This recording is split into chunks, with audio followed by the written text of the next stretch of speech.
myself on you, yeah.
Myself on you, yeah.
Everything that brought me alive. Though we're all like monsters, playing with the monsters. They brought me alive, but got no alibi. It's a lover's fight without an alibi. You took my innocence without an alibi.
Everything that brought me alive.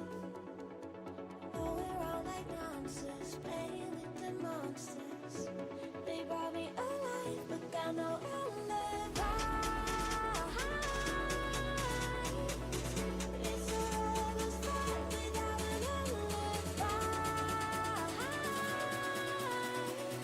You took my innocence without an alibi.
Hello!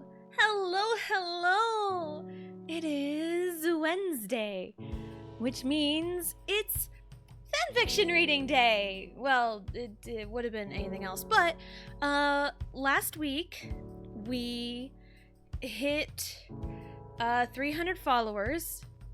And since we hit 300 followers, that means we get to read the fantasy AU fanfiction I had been working on the last few months. But, yeah, hello Boo, hello Ultramelon, hello Jade, hello Nathan, hello Bones, hello Jacob, hello. Welcome in, hope everyone's having a good day. Getting yourself a full bubbly as fuck bath, let's go. Let's go. Yes, bath, even though it's been a long time since I even had a bath. I mean, I shower, but I don't really take baths all that often, but that's awesome.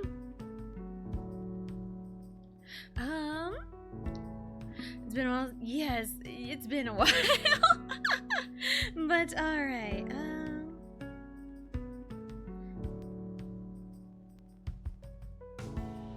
alright, sorry, I had to... Alright.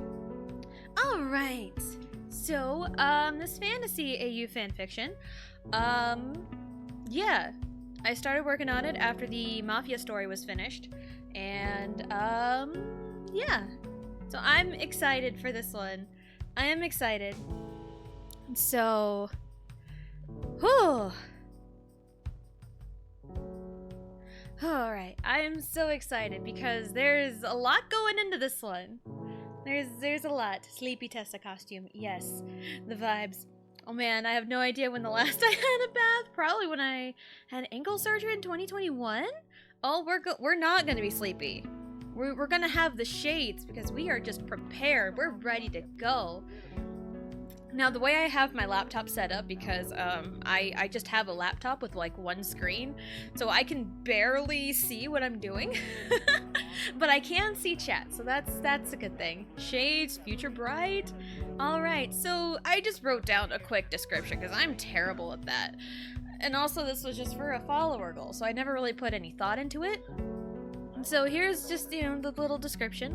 Soulmates. Two people who come together with an innate connection. What happens when two people with a preconceived negative opinion of them come together? Yeah, that was last second. There we go. Alright, let's get started. Let's get started. I'm so excited. Chapter 1, The Princess. The Princess. And surgery in 2021. I also had a child in 2021, which put me in the hospital for 2 weeks. But that could be a story for another day. Anyway, let's get started. The Sonari Kingdom, a prosperous kingdom that has flourished in the last 10 years. People of nobility lived comfortably, as well as the commoners. The people loved their king and queen, even though they were not soulmates. Soulmates, a huge topic in the kingdom and other kingdoms neighboring it. The soulmate link is a powerful one. The person is granted powers they must learn to wield, while also gifted with a secondary power. One of the soulmates is granted with a shift ability, while their other half has the power to tame their shifted form. Soulmates find their partners by their similar elements. Typically in the kingdoms, the rulers are not soulmates, but they are known to seek out relationships with their soulmates. The residences of kingdoms are accepting of the fact that the ruling couple are not soulmates. I could do that, Vegito, but I never think about it. I have never once thought about it. I was 21 when I had surgery, but it was 2011? Dang. I don't remember last time. Sitting in a hot tub count? I don't know. Soulmate links are established upon high-stress environments, or channels open to unleash the powers. The awakening can be painful, especially with the shift ability. Learning to control the powers comes with ease and innately becomes easier in the presence of the soulmate. The unspoken bond will be felt even before the soulmate link becomes active in one of the parties involved. Jian, it's time for dinner! Jian nodded as she She set her book down. She stood up from her table and walked towards the maid. She bowed politely as she left to go to the dining hall. Her short dark hair flowed while she briskly walked down the halls. Dusting off her simple lilac dress, she opened the door to the dining hall. She was greeted by several members of the kitchen staff. She walked to her spot at the table and a plate of food was placed immediately in front of her. "Glad you can join us, Jian." Jian looked up across the table and saw her parents looking back at her. "You said you had something important to discuss with me, Mother?" Jian replied politely. "That is correct. I arranged for a meeting with the Crown Prince of the Kori Kingdom," Jian's mother, Yuri, replied to Jian. "Is this about the marriage prospect again?" Jian asked, clearly not interested. "Jian, honey, you'll be 18 soon. It's about time to think about marrying, and I think Kyungho will be a perfect fit." Yuri smiled as she took a sip of her wine. "Don't you think so, Jiwon?" Jiwon, Jian's father, sighed as he sipped on his own drink. "This young man does sound promising, but I'll be the judge of this Prince Kyungho," Jiwon replied, looking over at Jian. "You can take the kids out and about in the town after dinner," Yuri offered as she continued eating her food. Jian appeared unimpressed by her mother as she shot a look of concern towards her father. Jiwon caught on and turned to Yuri. "While having the kids get to know each other, are you sure you don't want to wait for Jian's soulmate link?" he asked. "Kyungho already has his soulmate link awakened. He has photokinesis. It should be a beautiful pair with Jian," Yuri replied, seemingly ignoring Jiwon's question. Jiwon sighed and shrugged. He let the conversation die down as the three of them ate in silence. Several minutes later, Jian got up to leave the dining hall.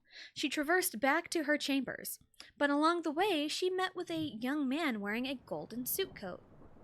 The man looked over at her and showed a bright smile. "What's a lovely lady such as yourself doing out and about at this time?" he asked. Jian cocked an eyebrow at the question.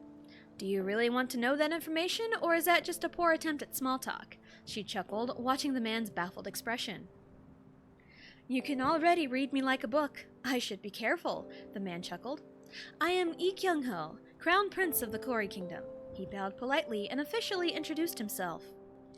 "Nice to have a face to the name," Jian commented as she took in his appearance. "I am Moon Jian, Princess of the Sonari Kingdom." Kyung-ho reached out to grab Jian's hand and placed a gentle kiss on it. "Do you know of any place around the castle we can chat? I'd like to get to know you," he asked with a smile. Jian never let her guard down, but she appeased his request. "I know a place not far from here.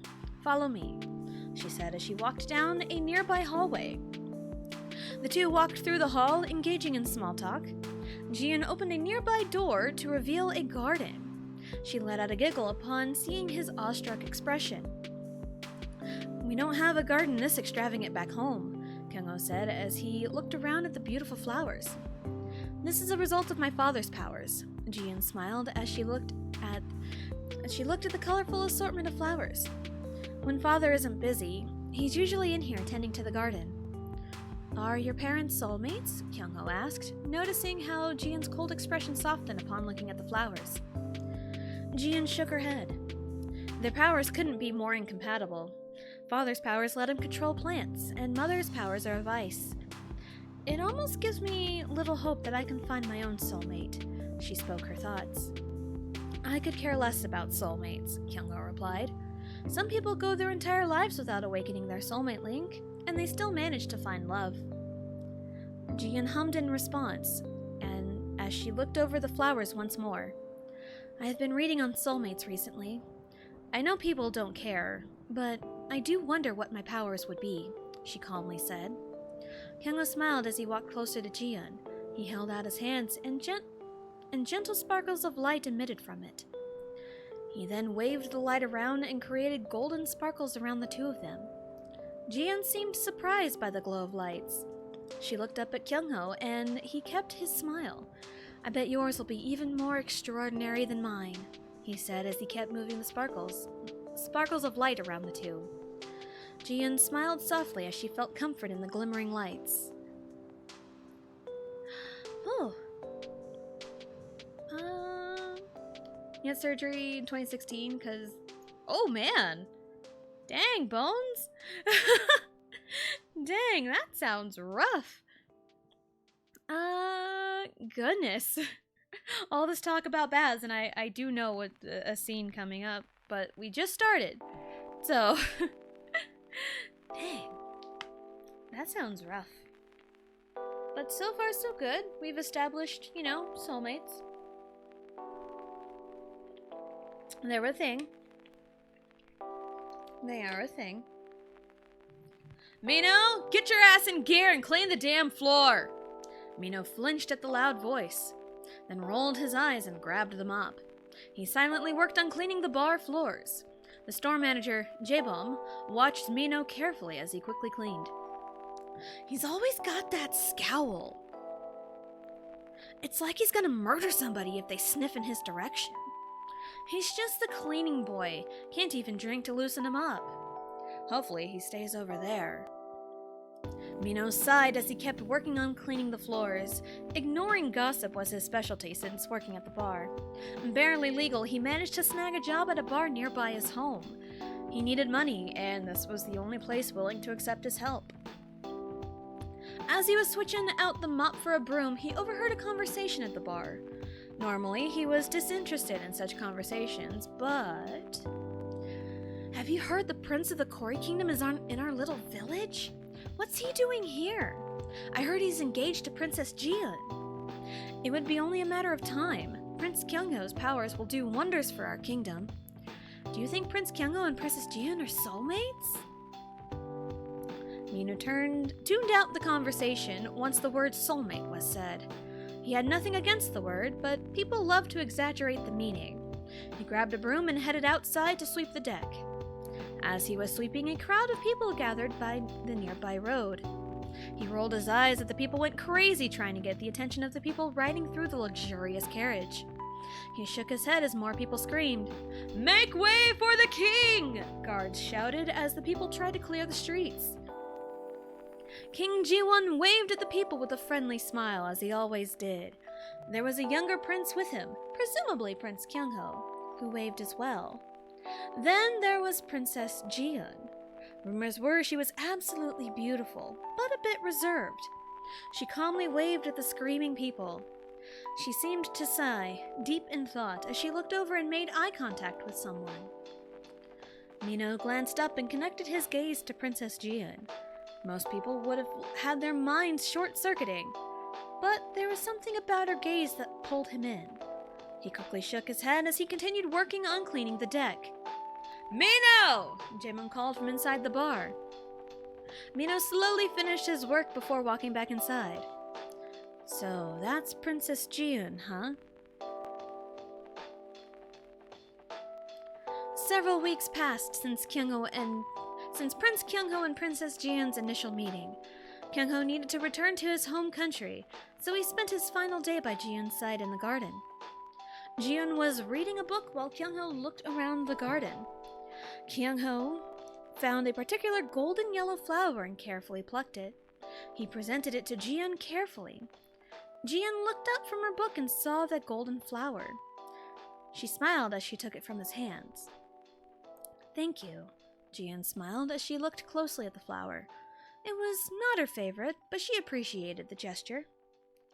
"I'll make sure to write to you while I'm back home," Kyungho said as he sat down next to Jian.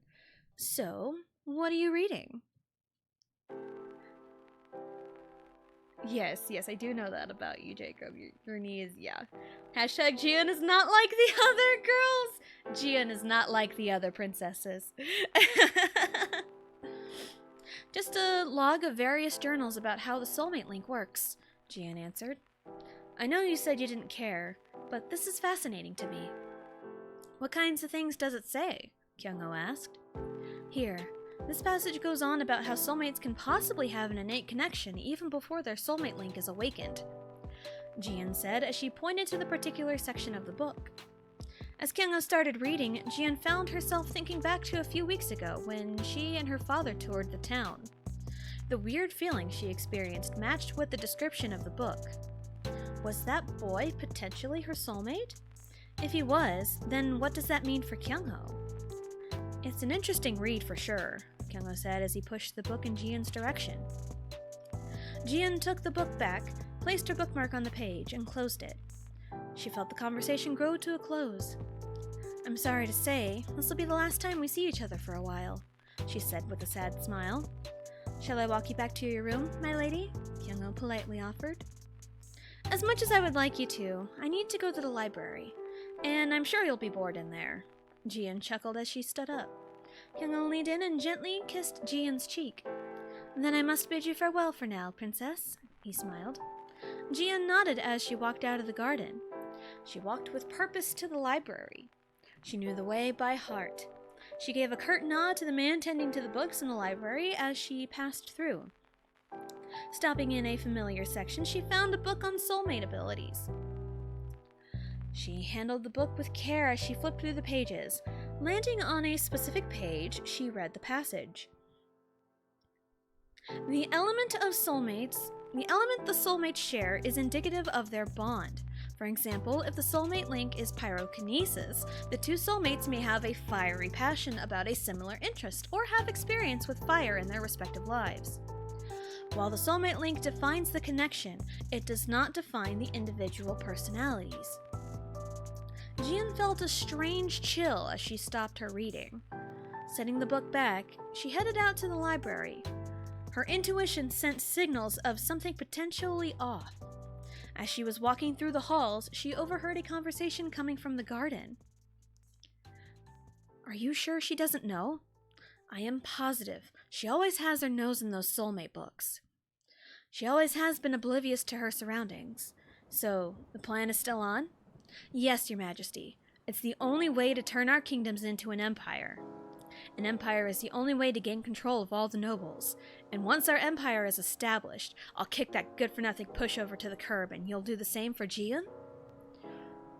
Even if her soulmate link activates, there's no way she'll stand up to my power. Jian kept herself quiet, but not without stray tears streaming down her cheeks. She swiftly ran through the halls and to the courtyard. She finally broke down and started sobbing. She could not believe anything she had just heard. And from them, of all people? She never thought of herself as a pushover, but if that was all she was seen as, then what was the point? No more being polite. No more following orders. No more. Shortness of breath, shakiness, dizziness, and pain all over. Jian looked at her hands and noticed how darkened they had become. A dark aura started encasing her. She looked everywhere in hopes to find help, but she was surrounded by darkness. In an attempt to call out for help, her body started heating up and screamed in pain. A mixture of pain, sadness, anger, and disappointment consumed her, as well as the dark aura emitting from her body. Ooh. Chapter 1 down. The bartender. Jeezies pieces, I want pyrokinesis. Stray kids, stray tears. Hello, piano. Hello, welcome in. Hope you're having a good day. Just in time. We just finished chapter 1. And, there's 11 chapters. There's like 27,000 words and 11 chapters. So there we go. Yeah. So darkness consumed. Darkness consumed Jian here. Whew. Because as we read and established, your soulmate link comes from high stress environments. So, Now we have a time skip. Chapter 2. The Bartender. 5 years later.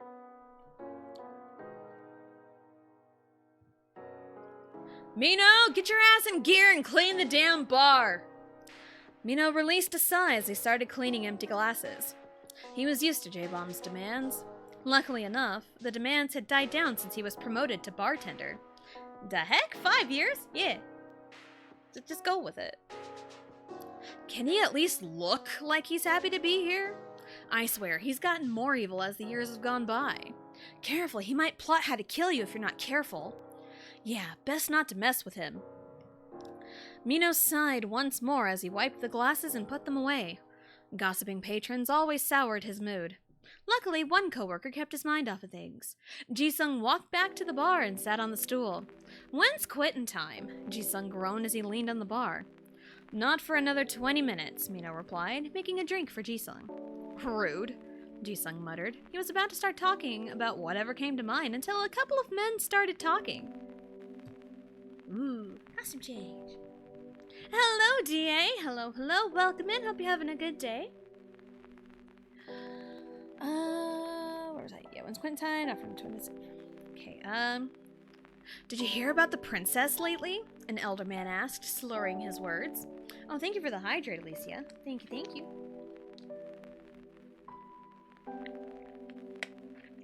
Looking for a specific one. Oh, yeah? Doing great. How about you? I'm doing pretty good. Excited to read. Thank you for the posture check, DA. I feel like my posture is a little bit better because I need to sit up to see what I'm reading. So it helps. What about the evil princess this time?" The younger man replied, words not as slurred. "Apparently, she's been interrogated by the Kori Kingdom's royal advisor. They said her darkness made the whole mood sour at their fancy banquet," the elder answered. "She became such a priss as of late," the younger man said.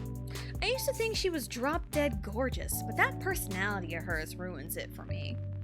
I feel bad for whoever her soulmate is," the elder shook his head. "Soulmate might be just as bad," the young man sighed. Jisung shook his head as he finally tuned out the conversation. "Princess Jian seems to be the talk of the town," he thought out loud. "She has been for 5 years," Mino bluntly replied as he finished wiping off the area.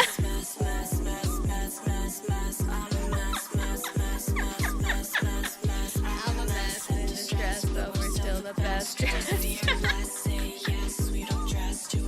Ah yes, a mess with the gossiping patrons.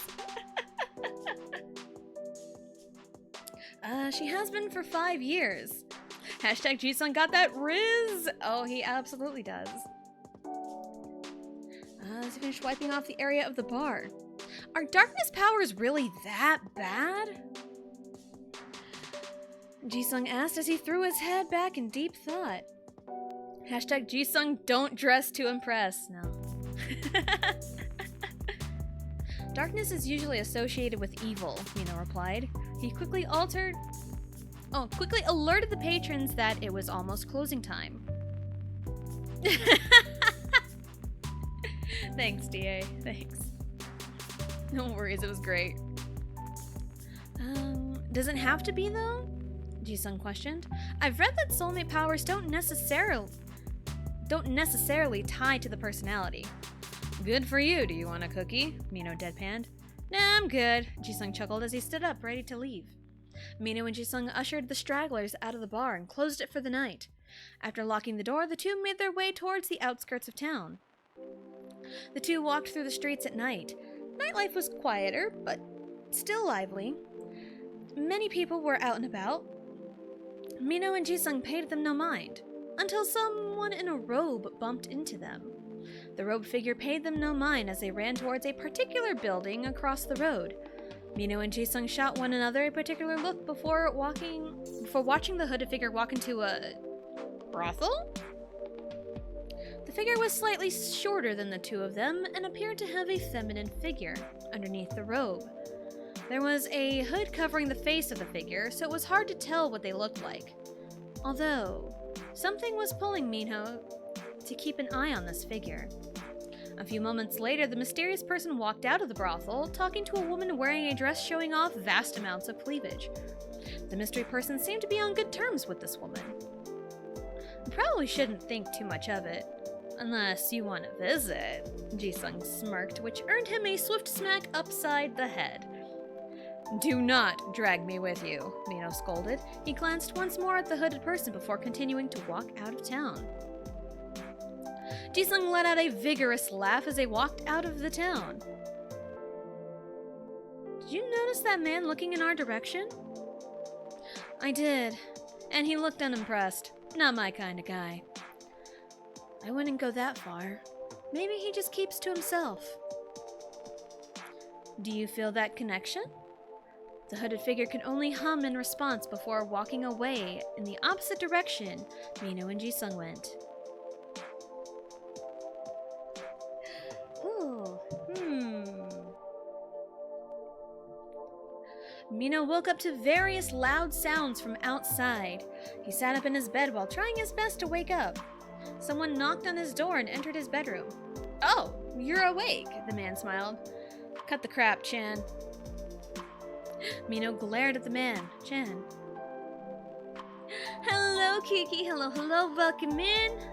Hope you're having a good day. What do you make?" "Well, I mean, I wrote the Stray Kids fanfiction and we're reading it. I wrote this and we're reading it for a follower goal. And we're only in chapter 2. So, but hello, welcome in." Nani? Nani? Chan held up his hands in defense. "Sorry, but just wanted to warn you of the commotion going on outside," he calmly said as he moved to sit next to Mino. "There's usually nothing going on this time of day," Mino thought out loud. He drifted his gaze to the window and found a bunch of women running towards the town. The explanation for the women came when Mino spotted a luxurious white and gold horse carriage. He saw Prince Kyungo sitting and chatting with someone else in the carriage. In the last 5 years, Prince Kyungo became the talk of the town with his presumed engagement to Princess Jian. Many believe Prince Kyungo's powers of light could change Princess Jian's evil ways and counteract her powers of darkness. It helped that the prince was a handsome man. And yes, hello. Mino shook off his thoughts as he turned to Chan. "Damn women, don't know how to control themselves," he sighed. "They just want some hope to latch onto since they have zero faith in our own princess," Chan replied. He stood up and motioned for Mino to do the same. "It's your day off today. Let's head into town and do something fun." Mino sighed as he followed Chan's suggestions. He stepped out of bed and got ready for the day. After 15 minutes, he joined up with Chan and they left to head into town, using various shortcuts to avoid the screaming women fawning over the crown prince. Chan and Mino arrived at a small restaurant just outside of town. They sat down at the table on the patio and quickly ordered food. The two sat in comfortable silence until a few people arrived. Chan did a double take at who had arrived. King Jiwon and Queen Yuri stepped foot into the restaurant. In tow was Princess Jian and Prince Kyungo. "Honey, I thought you said you knew a special place." Queen Yuri spoke her opinion. "This is a special place, my dear," King Jiwon replied with a boisterous laugh. "I like it. It feels cozy," Prince Kyungo said. "I hope the people here don't mind us being here." "It'll be fine," King Jiwon smiled as he found a table inside. He looked around the very few customers and made eye contact with Chan and Mino. "If there are any problems, it'll be taken care of." Chan and Mino quickly averted their gazes and looked at their own table. Chan nervously chuckled and Mino remained quiet. Mino looked up briefly again and he made eye contact with the princess. He quickly looked away, feeling familiar weird feelings. "Don't waste your time with people like them," Queen Yuri told the princess. "She wasn't doing anything wrong, Your Majesty." Prince Kyungo let out a light-hearted chuckle. "Anything I do would be wasting your time, not mine." Princess Jian spoke up. Her voice was calm, but felt impactful. "Do I like Stray Kids? Yes, I do. I do like Stray Kids. I wouldn't write Stray Kids fanfiction if I didn't like Stray Kids. Let's put it that way. They're not like my ultimate favorite, but I do really like them." Queen Yuri seemed taken aback while King Jiwon stifled a laugh. Chan and Mino overheard the conversation. Chan seemed quiet while Mino seemed a bit irritated. "Maybe there's truth to the rumors," Mino muttered. "We don't know that for sure, but let's not get wrapped up in royal drama," Chan said as a waitress brought their food to them. Mino watched the waitress walk away. After a second thought, "Hey!" he called out. The waitress whipped around, feeling scared and nervous over the sudden outburst. She walked back to the table and asked what was wrong. After a brief exchange, the waitress went back to the kitchen area, feeling slightly scared. Mino shook his head as the waitress walked away. Chan seemed confused by his actions until he caught a glance at the princess. Princess Jian was talking to one of their guards and pointed to a wet spot on the floor. Right where the waitress was going to walk, Chan noted the quick events to himself before the waitress returned with new drinks, and a fearful look towards Mino. Who's my bias? My bias is Felix. Although there are a handful of bias wreckers in Stray Kids, but my bias is Felix.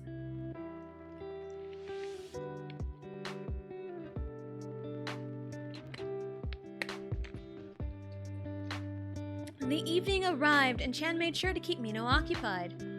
Although they were at Mino's place of work, they were there as customers. The two were casually chatting when someone walked into the bar and grabbed everyone's attention.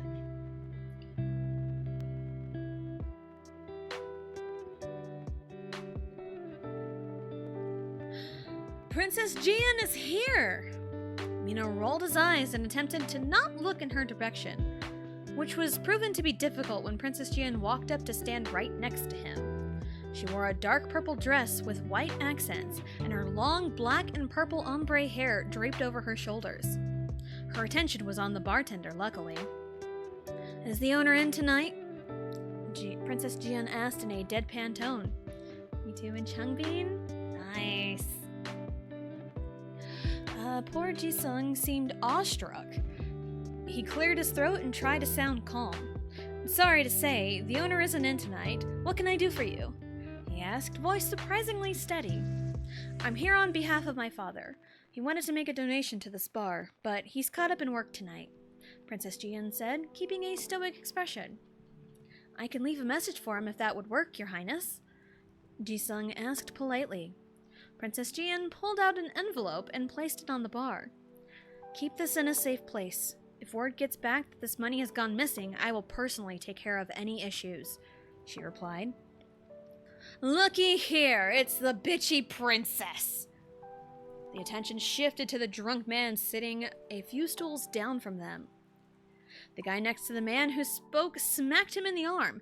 Dude, the literal princess is right there. Shut your mouth, the guy said in a panic. No, this is the chance to see what's going on with her, the man said, slurring some of his words. Princess Jian looked over at the two drunk men with a cold expression. What is your problem with me? She asked. Everyone in the bar were chilled upon hearing her question. The man closest to her stood up and looked at her face to face. My problem with you is your attitude. Do you even care about our country? The man asked. The princess's expression told him to keep going. Ever since you got your darkness powers, you've been nothing but a bitch to your people. At least Prince Kyungho can put you in your place. The man suddenly stopped talking as he felt a dark energy squeezing him. Princess Jian held her left hand out as she controlled the dark aura around the man. The aura had a faint purple glow as she kept a hold of the man. Don't you dare speak of his name around me, she sternly said, keeping the grip on him. Don't worry about it. Don't worry about it. It's alright. We'll just vibe here. It's alright. It's all good. She released the man after she felt he had enough and walked away, dress and hair flowing with her movements. All of the men in the bar watched her leave with a scared expression. Bitch. The man coughed as he leaned on the bar. Maybe you shouldn't have started it, Mino spoke up, acting on impulse. You defending her? The man said, getting in Mino's face. I never said that. All I said was maybe you shouldn't have started it. Mino raised his voice. Chan stood up and placed a hand on Mino's shoulders to try and calm him down. Guys, how about we all just settle down? Jisung tried to mediate, but reeled back when the man attempted to cast his lightning. Anybody on the prissy princess's side deserves to be punished, the man claimed as he lunged at Mino.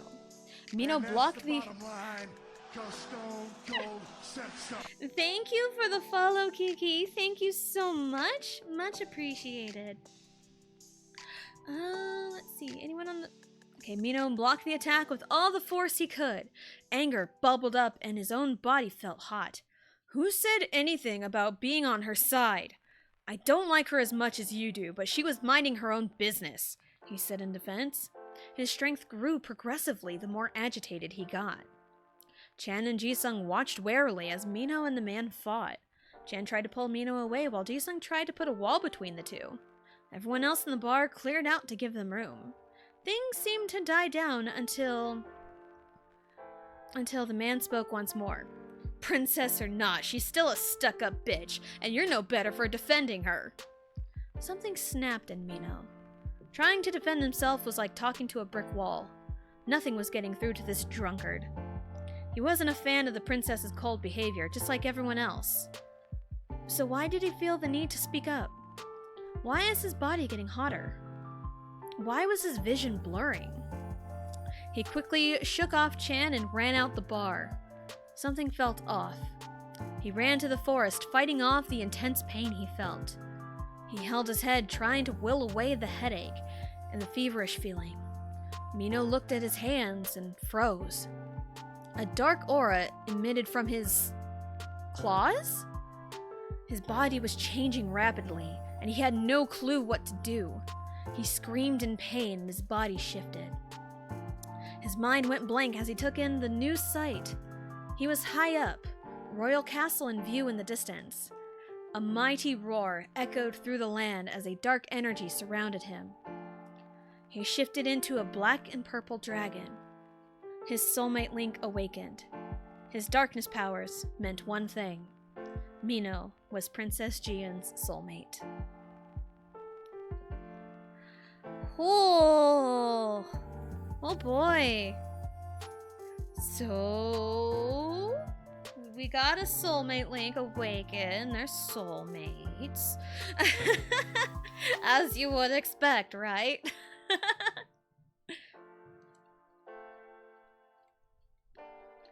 Taking a drink real quick. So where do we go from here? Let's go. Yes. Leave me alone! Chan recoiled when the door slammed shut in his face. Oh, we're Kirby. Funny, because my oldest daughter was Kirby for Halloween last night, and it was great. Great costume.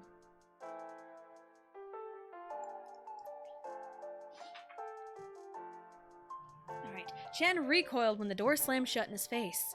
Mino refused to come out of his room. It had been 3 days since Mino's soulmate Link awakened, and he had been locked away in his room since that night. Chan sighed as he leaned on the wall next to the door.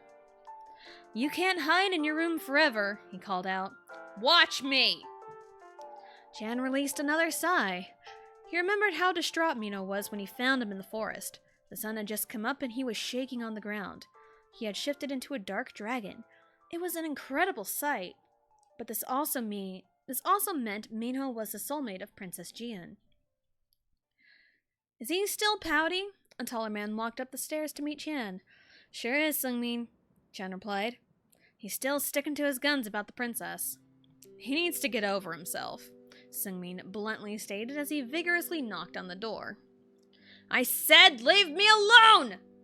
Mino shouted as he finally opened the door. Dark energy was flowing out of his body.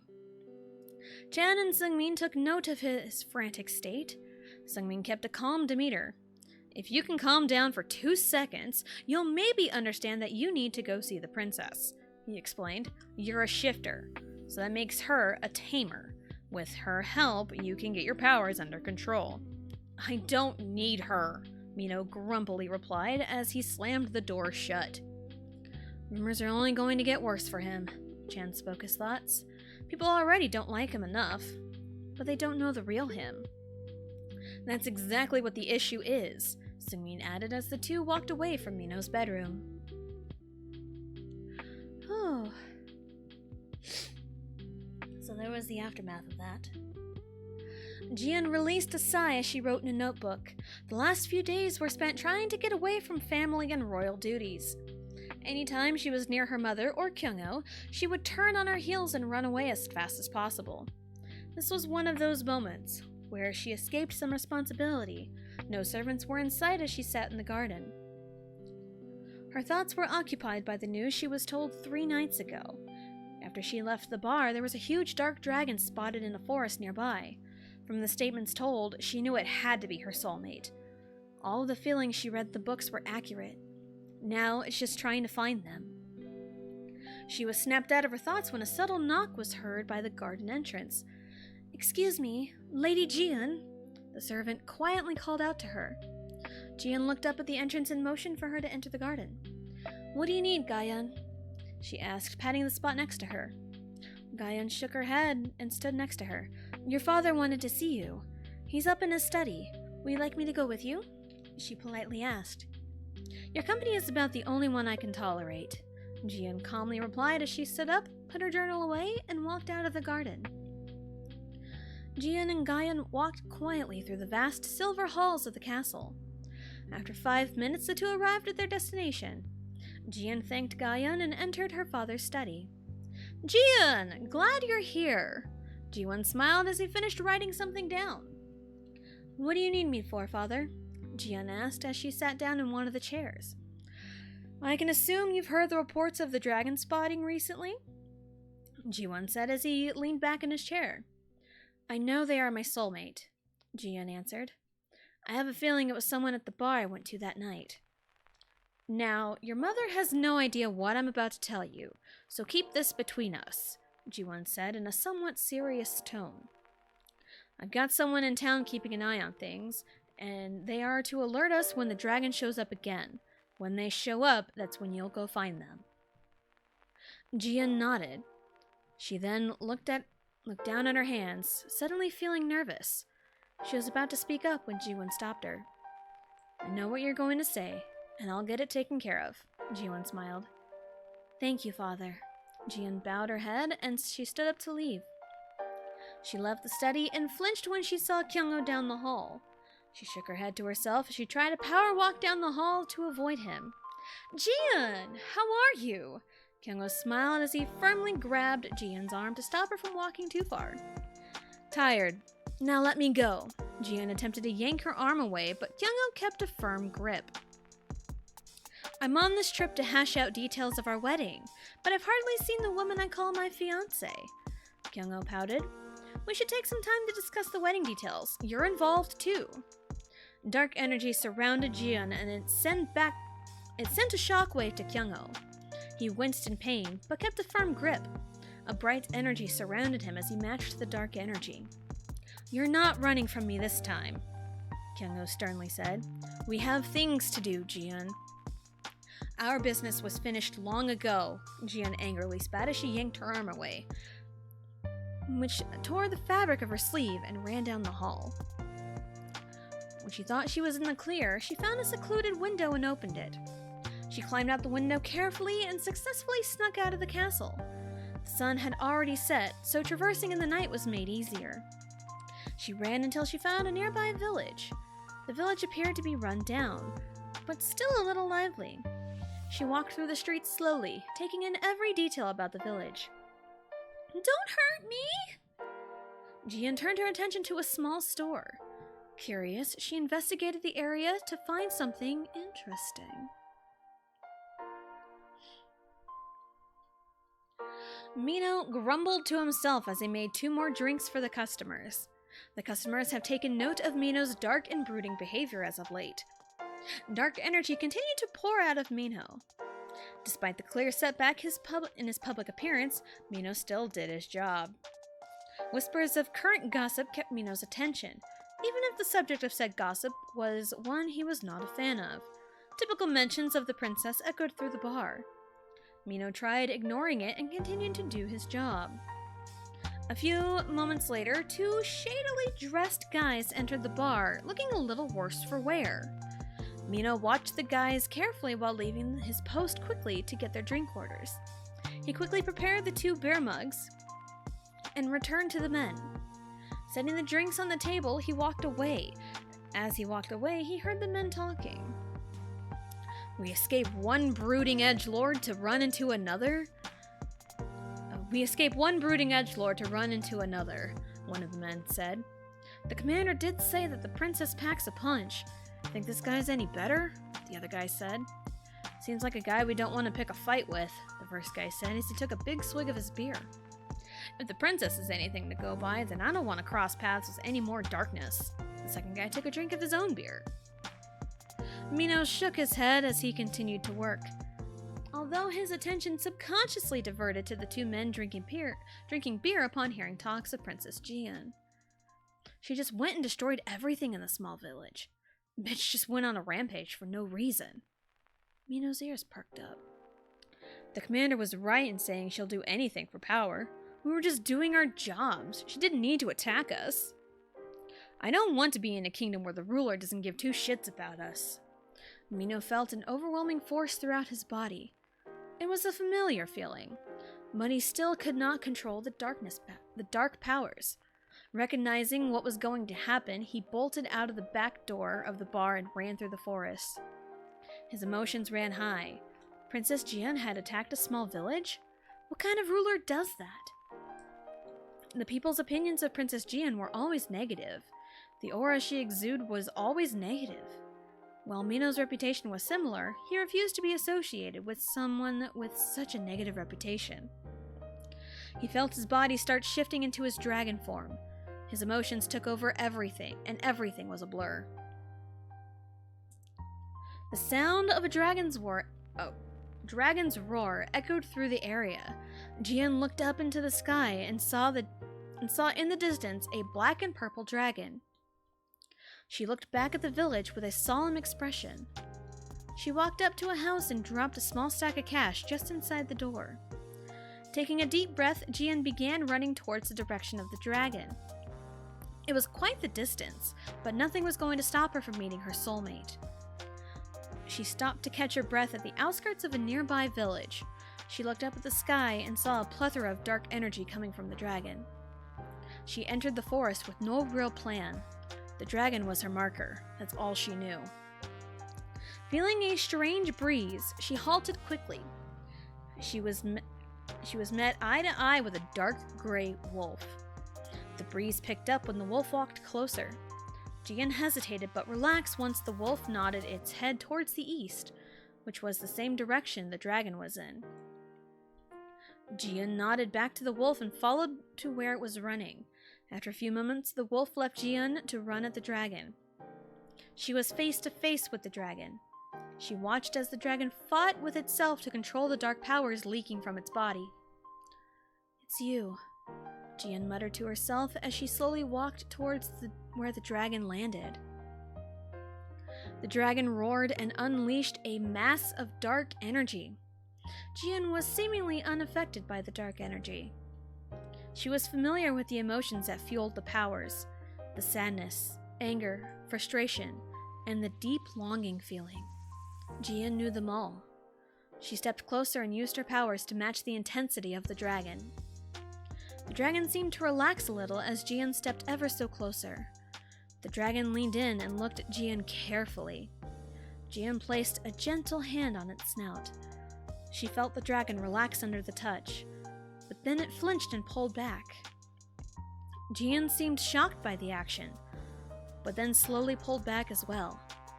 She knew by the touch the dragon's powers settled down, so the connection was there. "I'll give you time," Jian calmly said before she turned around and ran back to the castle.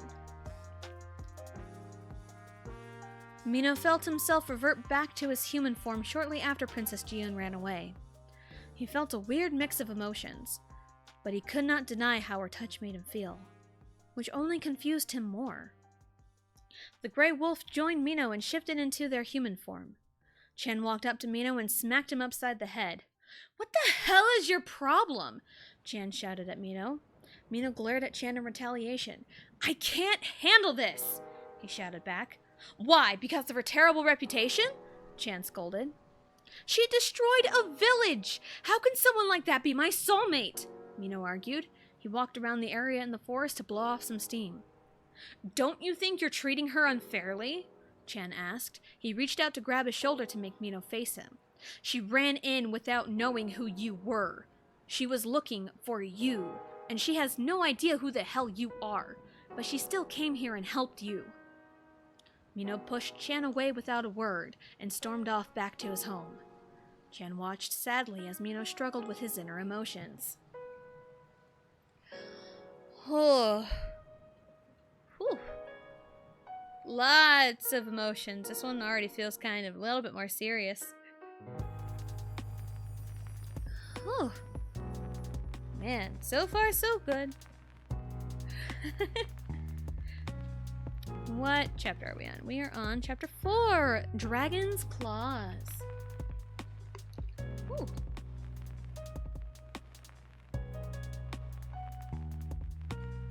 I need that drink.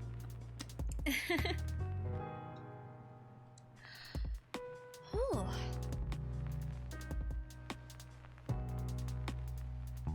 Hold on, I need to get up to do something real quick, so excuse me. Oh, thank you for the hydrate. I'll grab that when I come right back.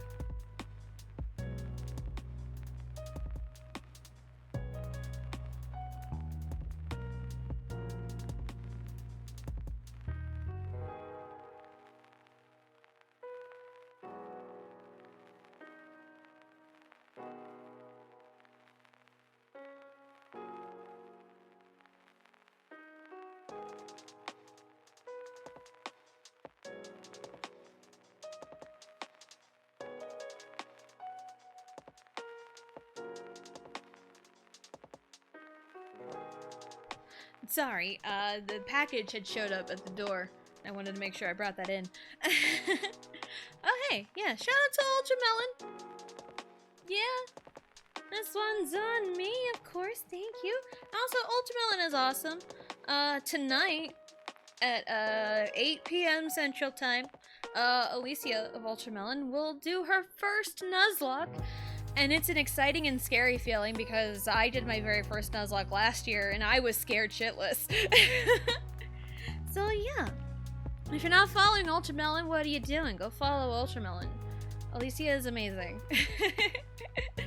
But yeah, package. It was it was for Vegito. So thanks for the shout out, of course. All right.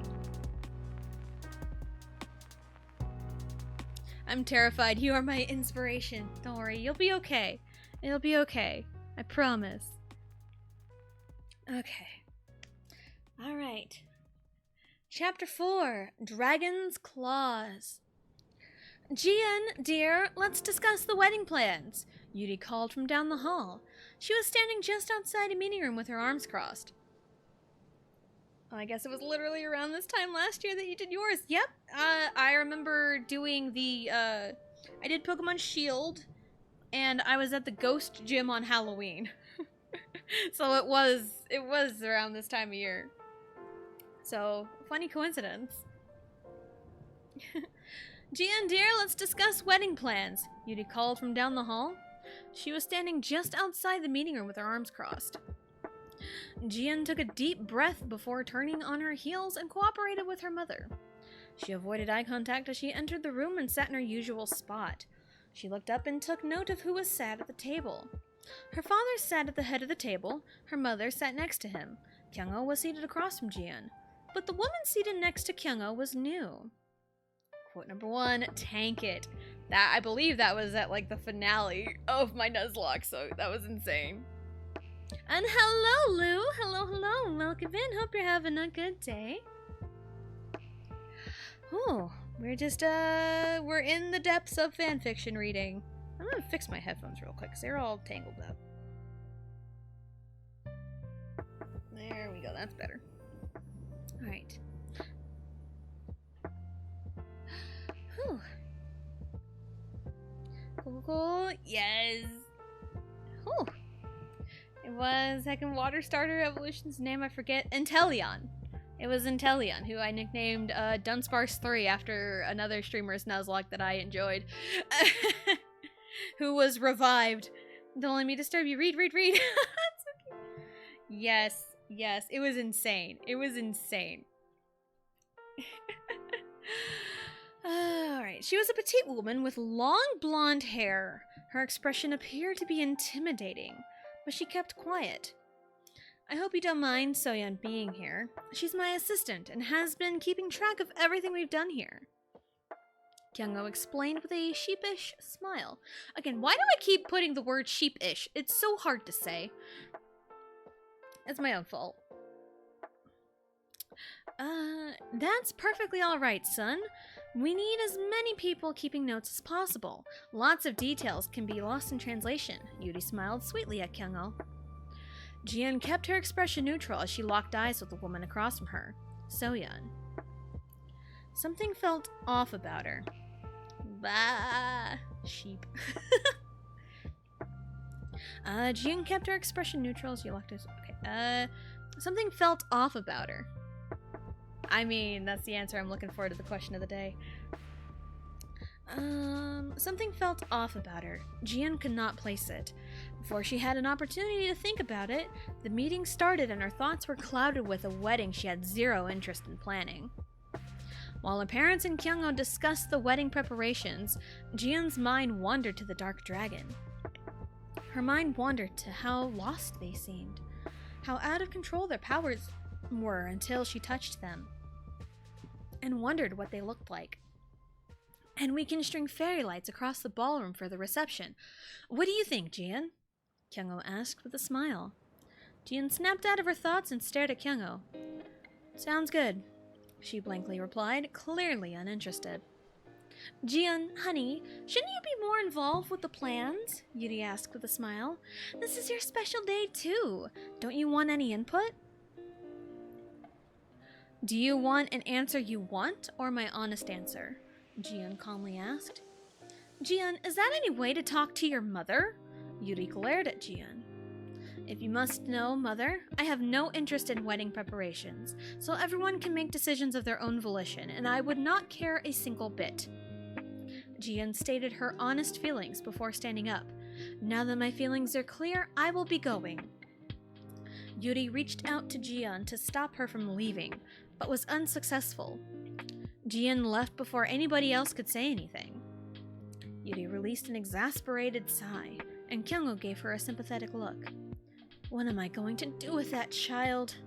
Yuri spoke her thoughts out loud. I'll talk to Jian after we're done here, Ji-won calmly replied. Heaven knows nobody else can get a single word out of her. Yuri grumbled as she sat back down and continued the meeting. So-yeon calmly took notes on any and all events happening in the meeting.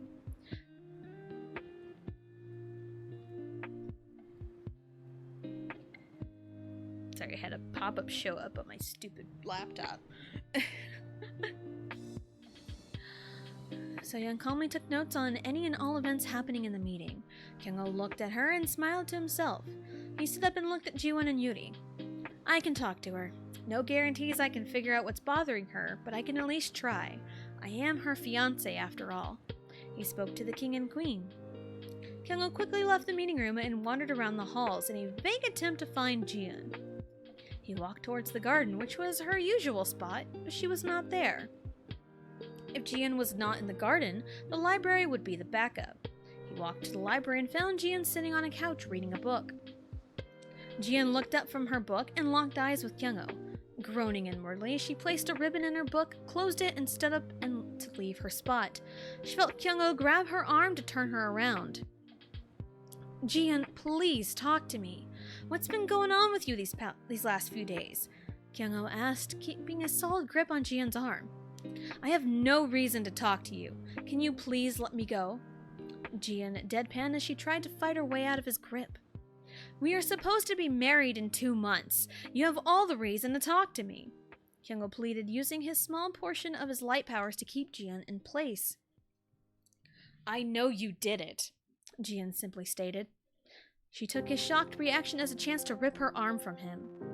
What are you talking about? Kyung-ho questioned as he tried to reach for her again.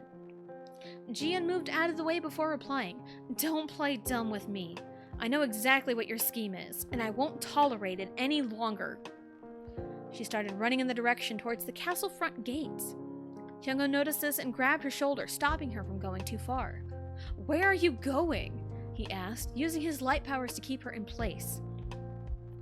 Jian stood still for a surge of dark energy. Jian stood still as a surge of dark energy sent Kyung-ho back several steps. I'm looking for my soulmate. Don't bother following, she sternly answered as she walked out of the castle. La lots of trouble at the castle, it seems like.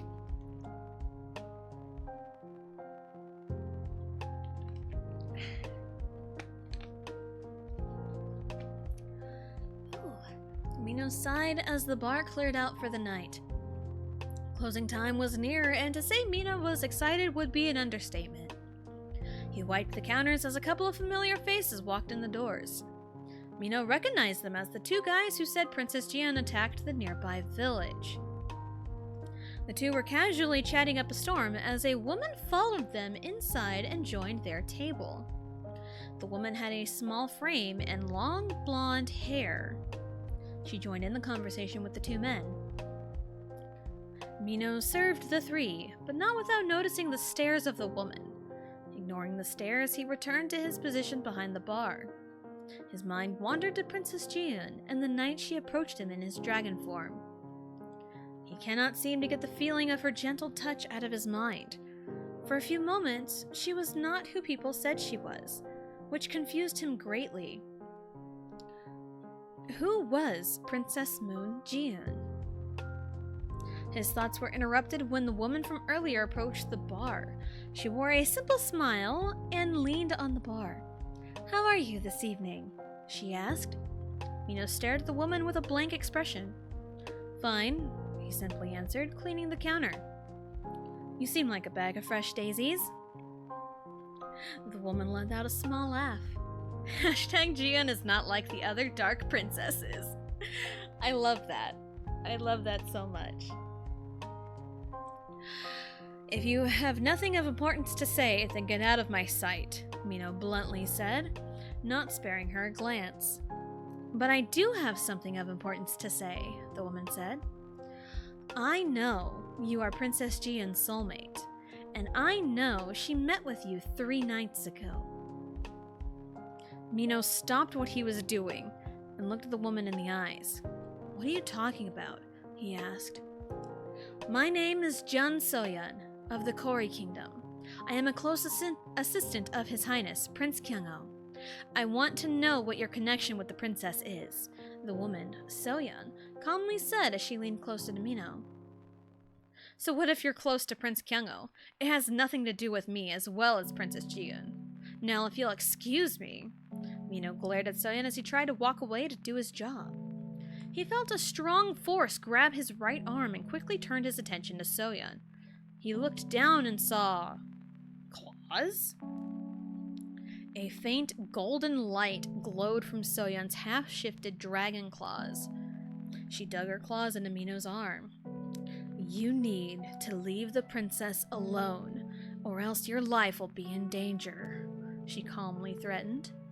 Mino tried retracting his arm, but so much pain radiated in his arm.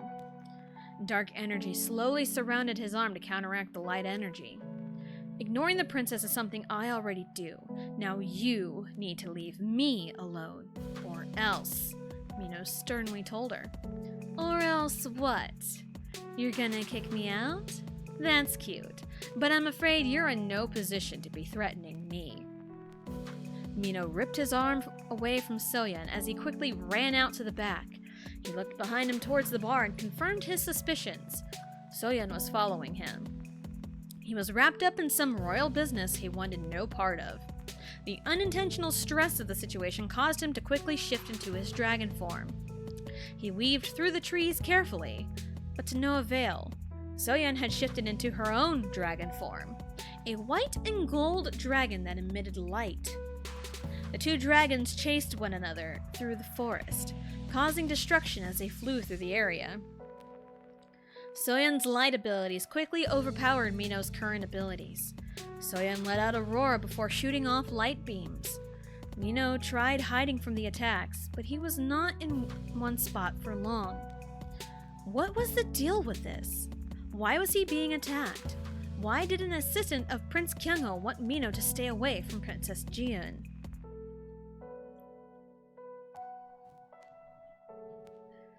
Jian found herself in a village she visited several nights ago. She searched the village top to bottom, but no luck. Where could her soulmate be? Her intuition told her they were in this village. But where? She looked around for a few moments before bumping into someone. The person bowed and quickly apologized. Jian simply nodded her head in acknowledgement. Her thoughts were disrupted when a loud noise echoed through the village. The noise came from the bar. When Jian looked in that direction, the two dragons flew from the bar towards the forest. Jian was about to run towards the dragons when the person she bumped into ran past her. "Damn it, Mino," the person muttered. Before they can run too far, Jian hollered, "Hey! What do you know about the dragons?" The person shifted into a gray wolf before they could answer. The wolf looked at Jian with pleading eyes, seemingly recognizing her. The wolf motioned for Jian to follow it. Jian ran after the wolf, letting it guide her through the forest. She felt a strange pull towards the heart of the forest. She looked up and saw several beams of light along with beams of purple shadow energy. "Mino, is that the name of my soulmate?" Jian thought to herself as she found an open area. The dragons landed on the ground, with the dark dragon looking injured. Jian saw the white dragon preparing a physical attack. If she did not do something, the dragon could be killed. Her feet moved on her own, and she ran towards the two dragons. "Mino!" Jian called out before stepping in front of the dark dragon. The dark dragon seemed shocked by Jian's actions. Time stood still, minds emptied by the happenings of the last few moments. Blood splattered on the ground as Jian collapsed. The dark dragon fired a dark energy beam in retaliation. The white dragon recoiled and fled the forest, leaving Jian and the dark dragon. Mino shifted back to his human form and looked at Princess Jian. He stared at the huge bloodstain on her right shoulder trailing down her arm. He was faced with several emotions, but was pulled out of his thoughts when Chan ran up to them. "What in the world happened?" Chan asked after shifting. Mino froze. What did happen? One minute he was working at, and the next he was running for his life from another dragon. He kneeled down to the collapsed princess. Her shoulder continued to bleed, which sent Mino into a panic. Forgetting his own injuries, he carefully carried Princess Jian and turned to head home. Heckin' drama! The drama! Gotta have the drama! Lots of drama, lots of drama. Gotta have the drama. Of course, right?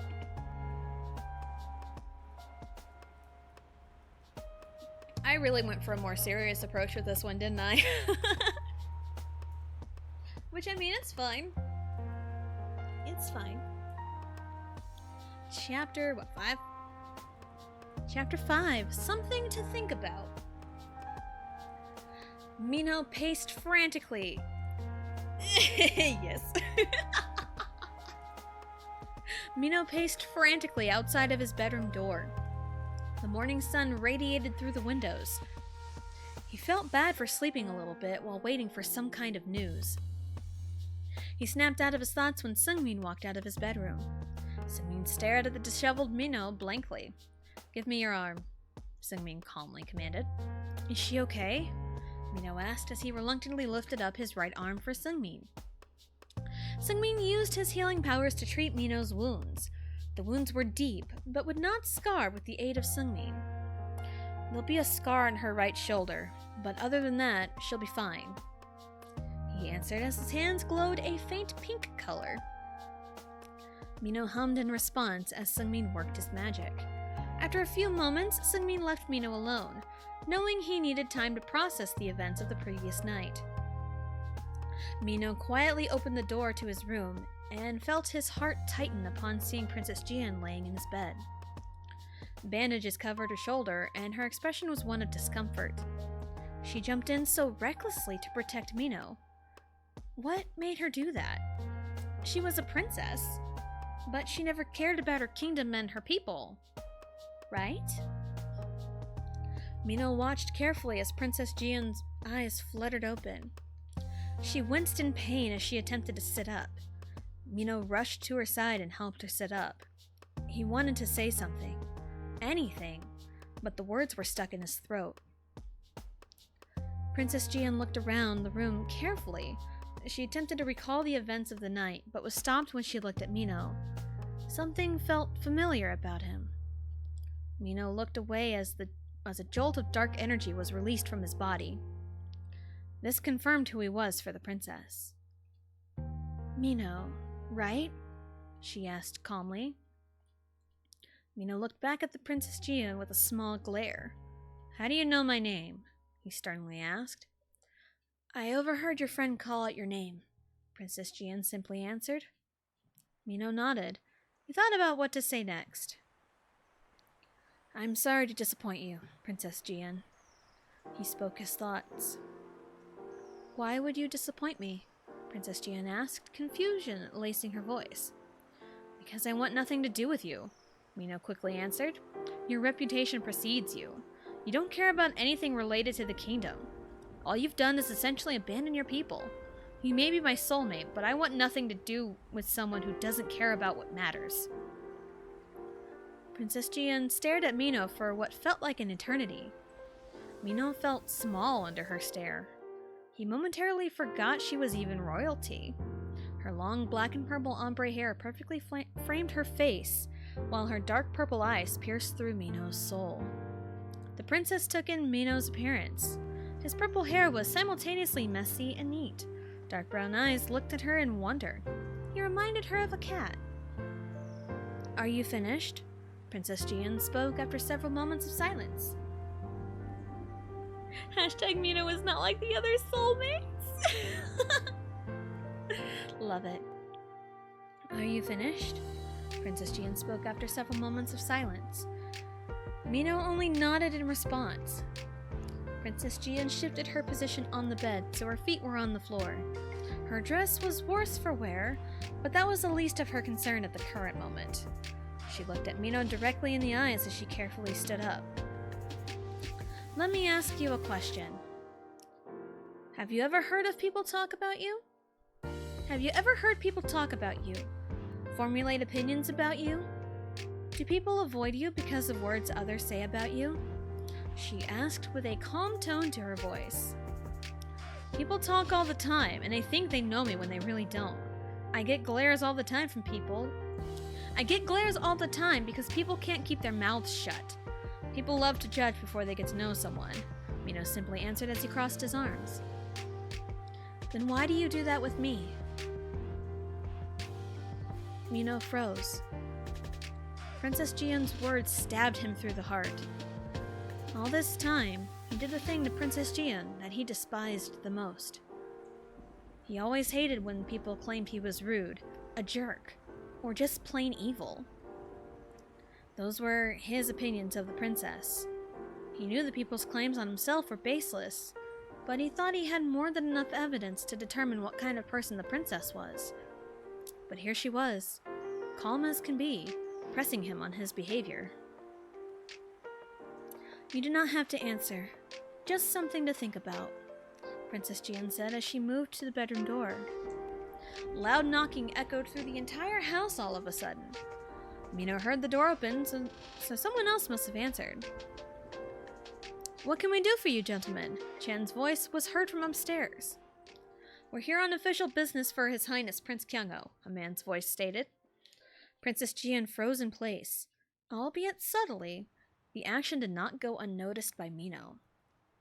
If you have information on the residents of this household, please tell us the information, a second man's voice commanded. Mino noticed the confused expression on Princess Jian's face. Muffled voices continued to echo through the house. Several moments later, a knock on Mino's bedroom door snapped Princess Jian and Mino out of their respective thoughts. The door opened and Chan peeked through. Mino, can I talk to you? Oh! Chan asked before he noticed the princess on her feet. Your Highness, please excuse me. Whatever you need to talk to Mino about also concerns me, Princess Jian stated. What information did you give them? I only told them what they asked. In this house, it's Seungmin, Jisung, Mino, and myself, Chan answered. They did not ask about income? Princess Jian asked. They did, but I told them I did not have accurate information at the moment.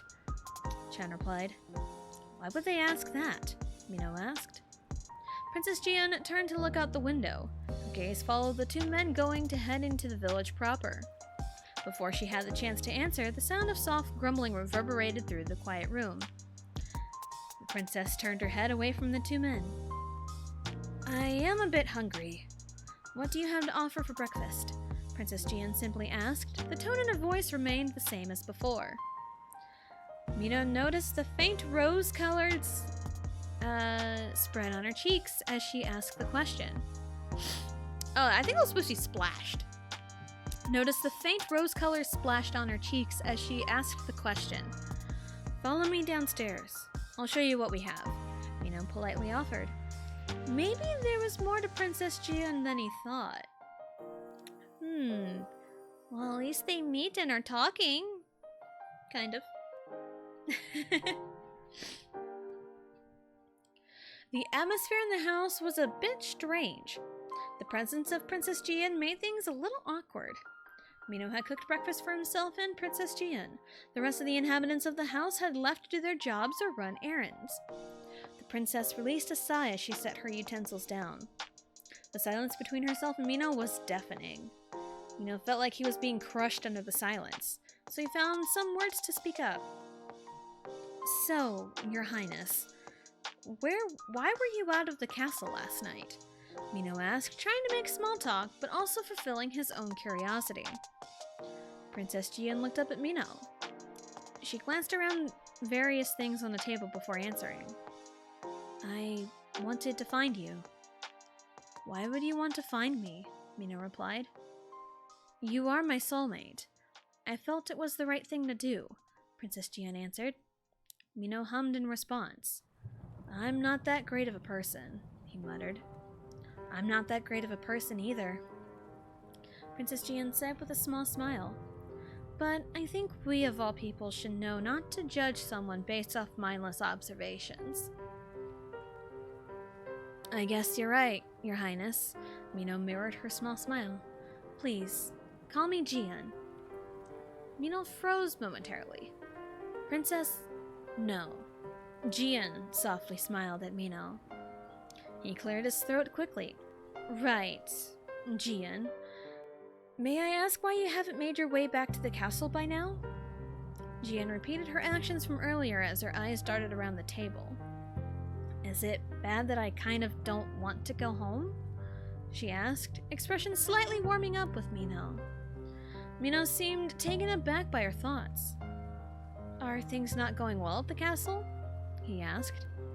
That's an understatement, Jian quickly replied, which caused Mino to let out an involuntary laugh. Jian lightly chuckled at the reaction. If half the people in Sonari knew what was going on at the castle, maybe public opinion of myself wouldn't be so harsh. Mino took in what Jian said. There was definitely a story to be told, but maybe now was not the time. We can talk about this later. If you don't want to go home, how about you wash up here? Mino offered. Jian's eyes perked up, but her thoughts were interrupted by the door opening. A frazzled young man ran into the kitchen. Young, bad news! Princess Jian is missing! The man froze upon seeing Jian sitting at the kitchen table. Mino released an exhausted sigh. Ji-sung, can you please stop yelling when you come home? Mino shot Ji-sung a blank look. Ji-sung paid no attention to Mino as his full attention was on the princess sitting at his kitchen table. Jian seemed to recognize the man. You're the man working the bar the other night. Did the owner receive the donation? She asked calmly. Hey, I work there too, Mino protested. I haven't met you in your human form until I woke up, so cut me some slack, Jian shot back, which shocked Mino. Ji-sung seemed to snap back from his daze. Yes, J-Bum received the donation the next day. He said he was grateful for it, he said quickly. Jian sighed in relief. That's good to hear. Hopefully it'll be enough, she muttered the last part quietly. Mino sensed something was wrong, but he ignored the feeling. He stood up and urged Jian to do the same. How about you go wash up? It won't be the best, but I'll find some clean clothes for you, he said as he walked upstairs. Jian nodded and followed Mino up the stairs. She waved at Jisung politely before completely disappearing from Jisung's sight.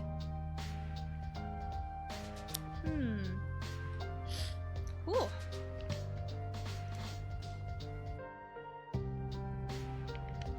I really should have come more prepared. I only had one bottle of green tea by my side.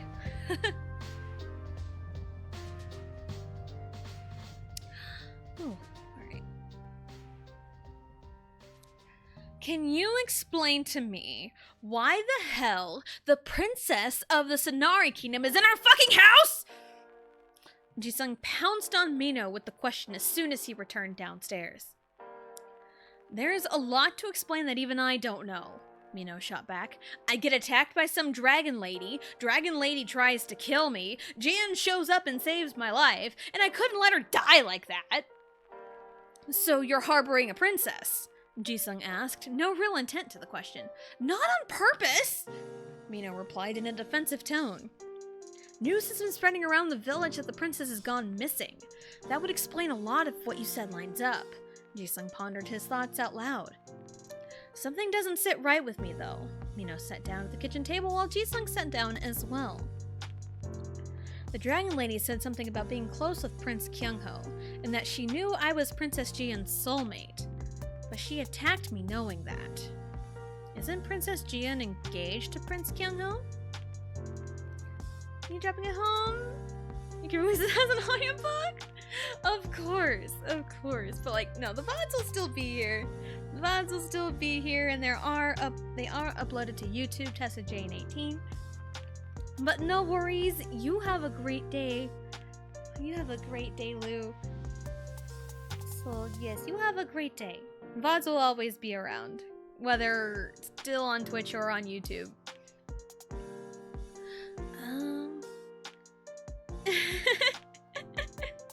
No problem.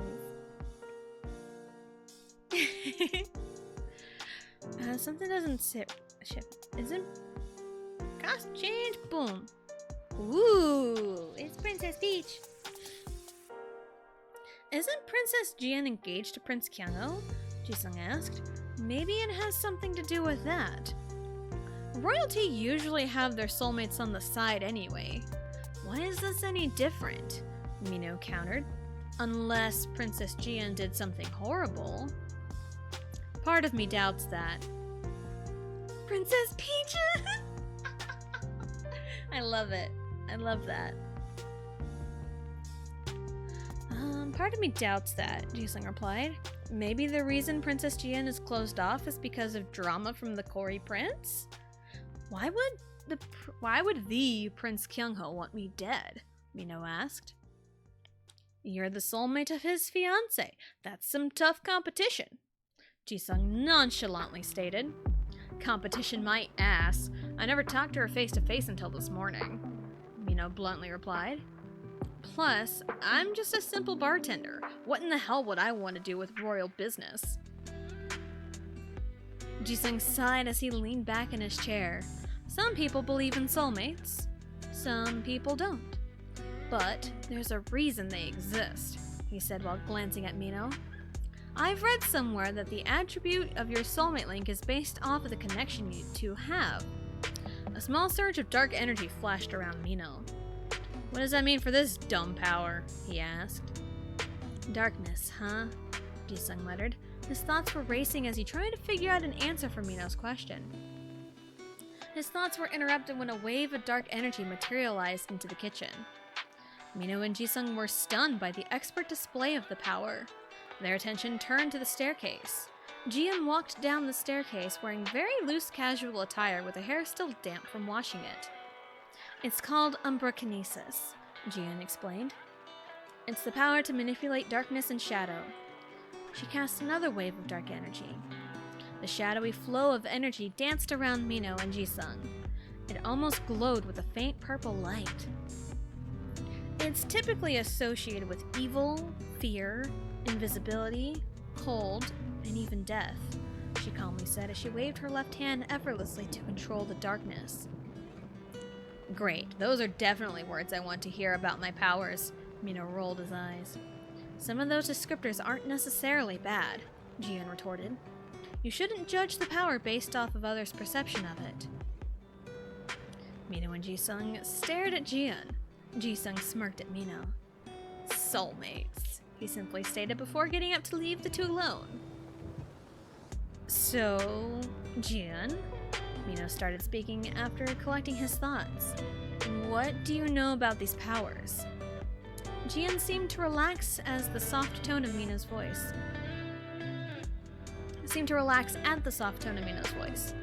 I can teach you about these powers, if you want, she said, voice mirroring Mino's calm tone. If somebody is trying to kill me, it's best if I learn how to use my powers. Mino complained as he stood up and walked towards the backyard. He looked over his shoulder and smirked at Jian. Come on, princess. Show me what these powers can do. Jian narrowed her eyes to glare at Mino before following him out to the backyard. So they meet. They meet and they converse. And so far, so good. Let me grab something real quick.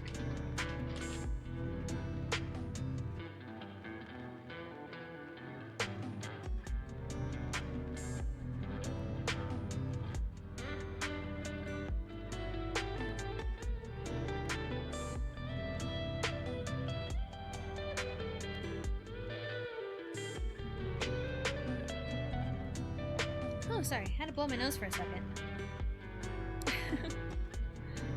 Whew. Chapter 6. Missing Princess. Now I have to sneeze. That's lovely.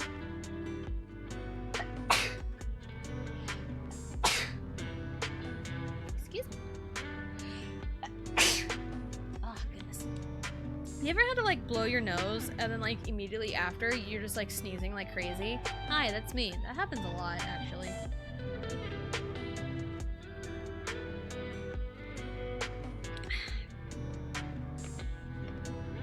Kinda sucks, but oh well. Alright, missing princess.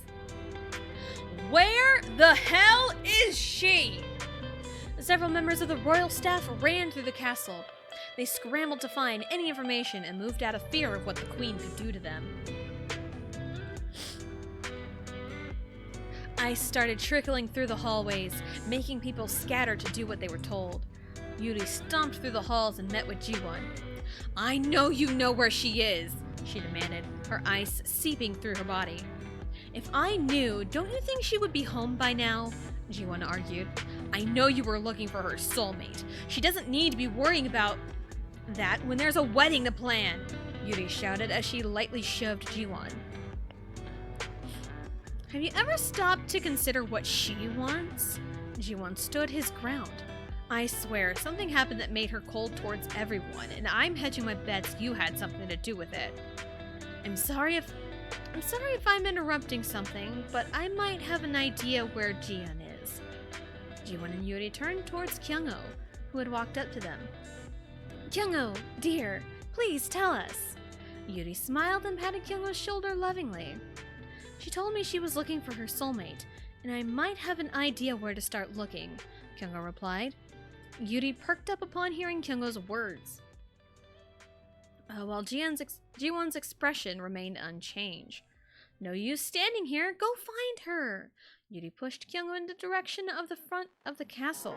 Kyung-oh nodded as he walked away with some of his guards following him. Hashtag Kyung over it. Jiwon sighed immediately after Kyung-oh left their sight. The more you push her, the more she'll rebel, he told Yuri. That girl needs to do what's best for Sonari, Yuri stated, a cold fog flowing out of her body. What's best for Sonari isn't this, Jiwon replied.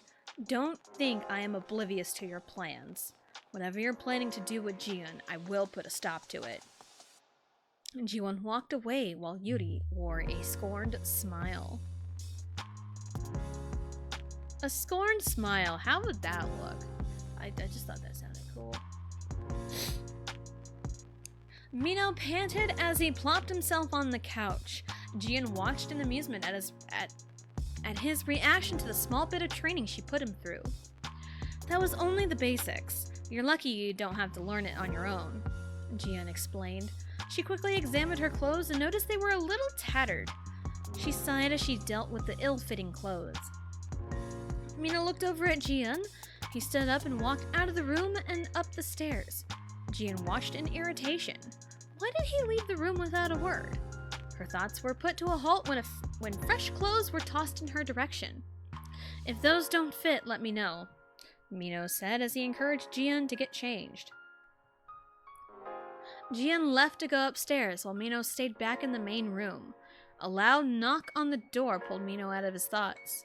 He thought nothing of it as he opened the front door. That changed when he saw a beaming man standing in front of him. This may be a bit of a surprise, but I am Prince Kyungho of the Kori Kingdom. Prince Kyungho bowed politely. I am here because I have suspicion to believe that Princess Jian is here. Mino stared at the prince with a blank expression. On what grounds do you believe that, Your Highness? He asked. I believe her soulmate lives here. Asking around this village pointed me in this direction, Prince Kyungho answered. I'm sorry to say, Princess Jian isn't here. If I discover anything about her whereabouts, I'll let someone know, Mino bluntly said as he stared at the prince with an unreadable expression. I would appreciate that very much. Can't have a wedding without a bride. Prince Kyungho chuckled as Mino remained straight-faced. Prince Kyungho left the house and Mino shut the door.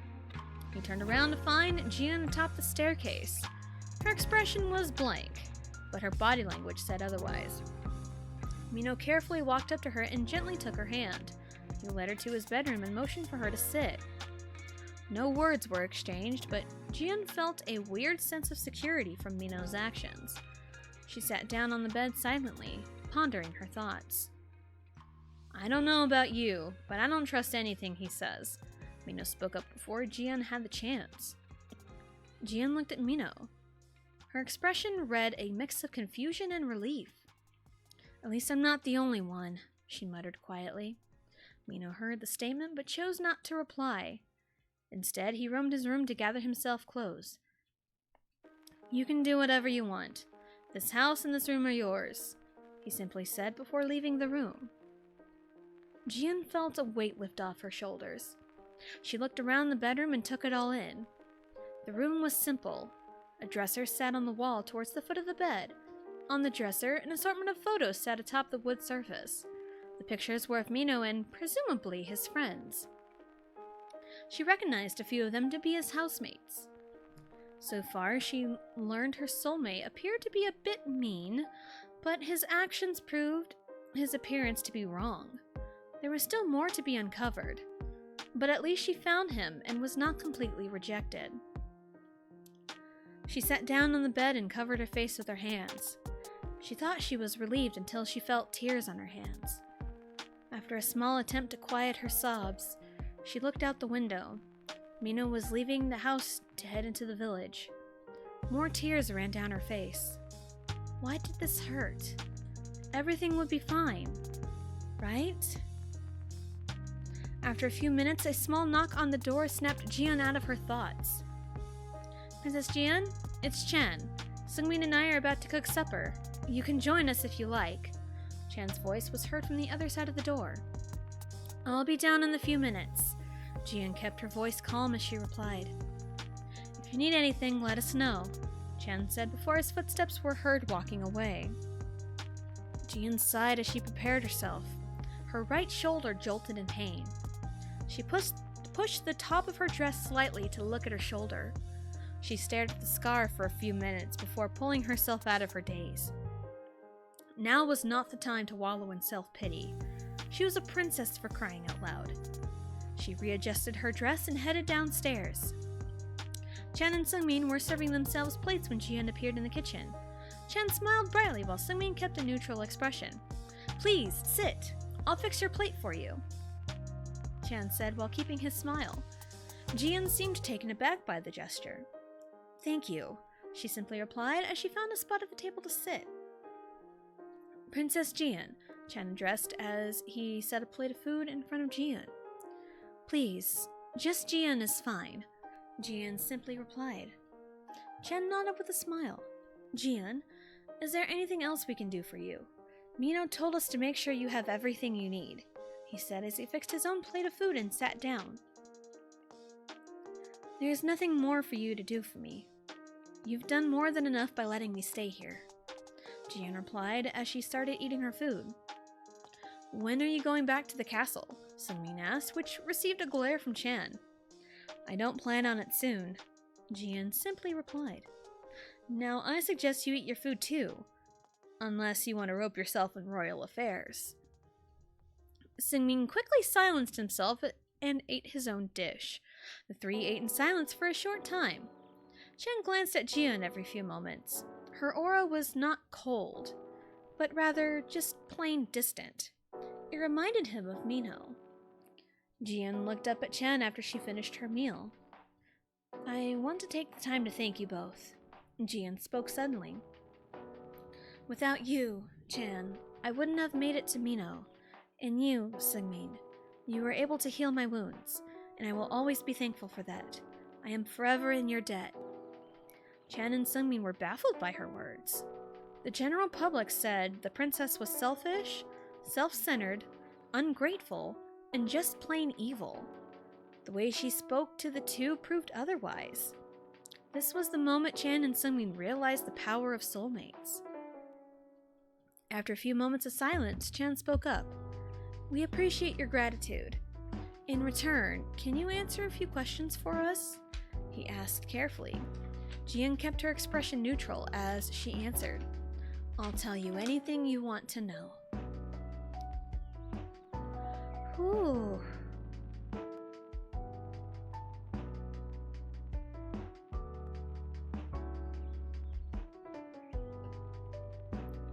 Whew. Anything they want to know, huh? I wonder what that entails. Minho released a sigh as he arrived back home. Long nights at the bar do not get any easier. At least there was no sign of the prince and the lady that attempted to kill him. Still, something felt uneasy about the whole thing. He opened the door and was welcomed by his housemates hanging out in the living room. Where's Jian? Minho found himself asking before his thoughts caught up. She's in your room sleeping, Chan answered. She was in a bit of pain, so we advised her to go to bed. It took at least the three of us to get her to go to bed, Seungmin complained. She's stupid stubborn. Why would she wait up for me? Minho asked, as he slipped off his shoes and grabbed himself a cup of water. She's your soulmate, dude. Why wouldn't she want to wait up for you? Jisung replied.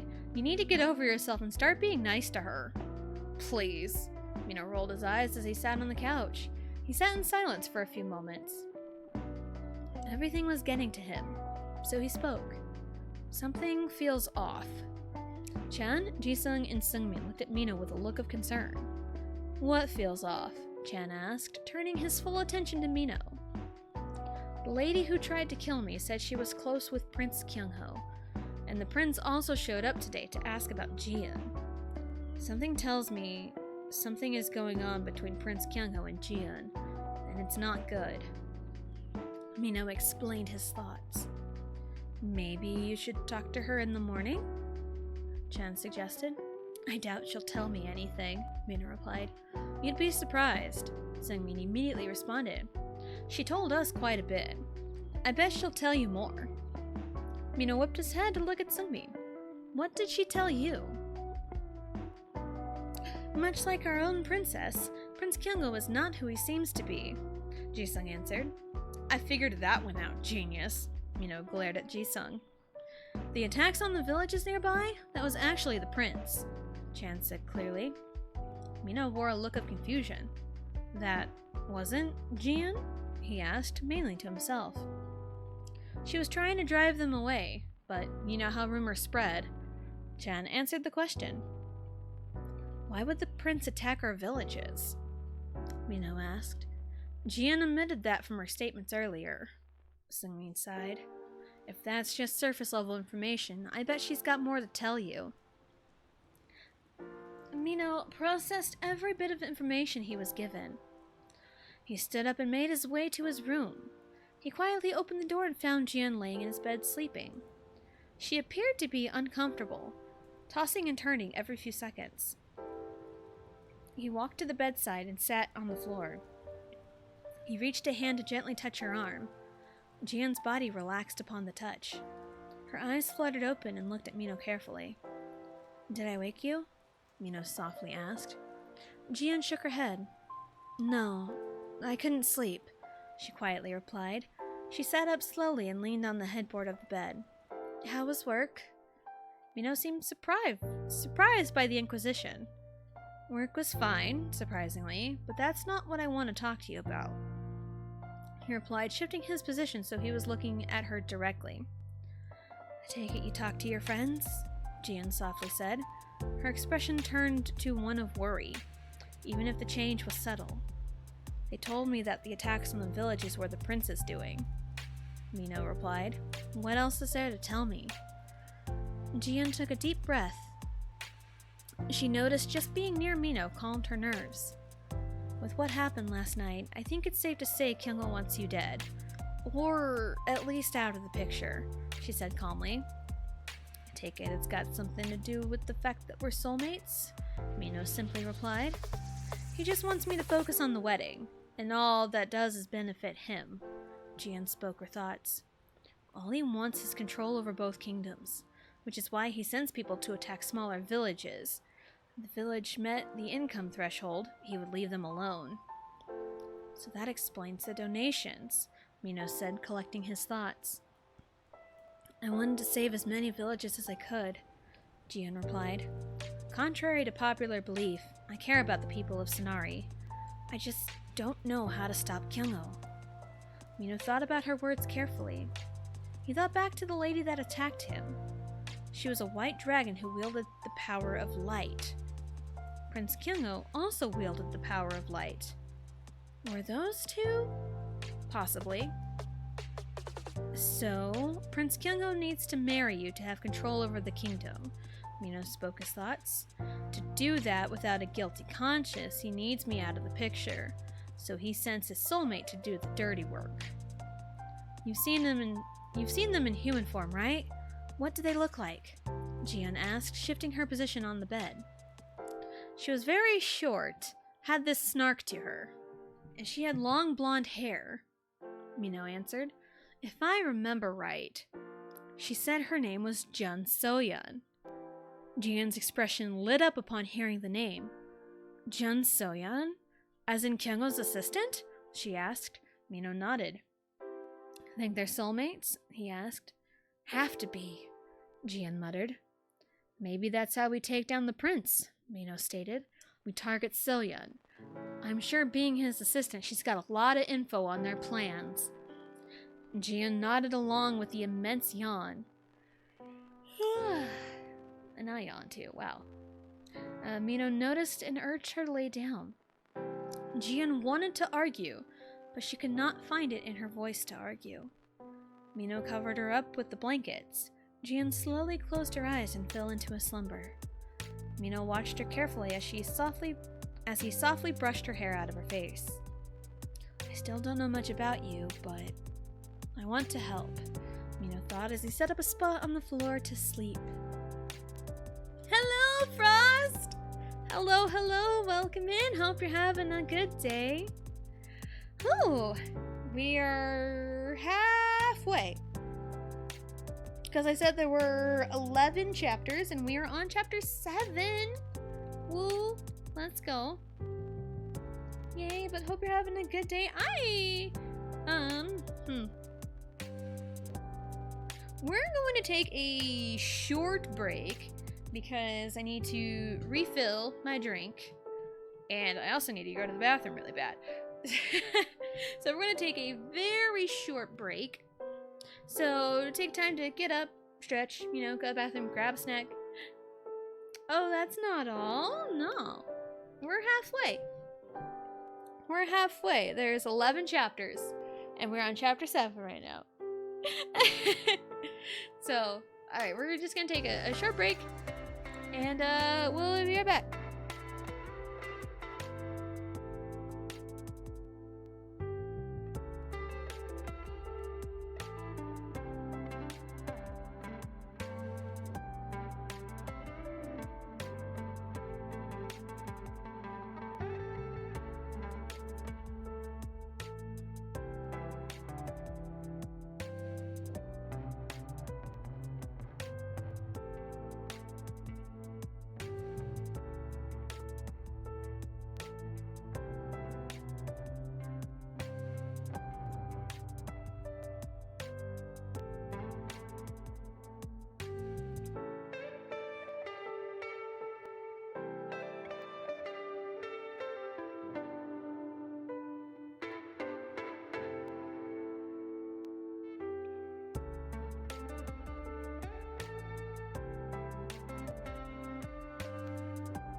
we are back.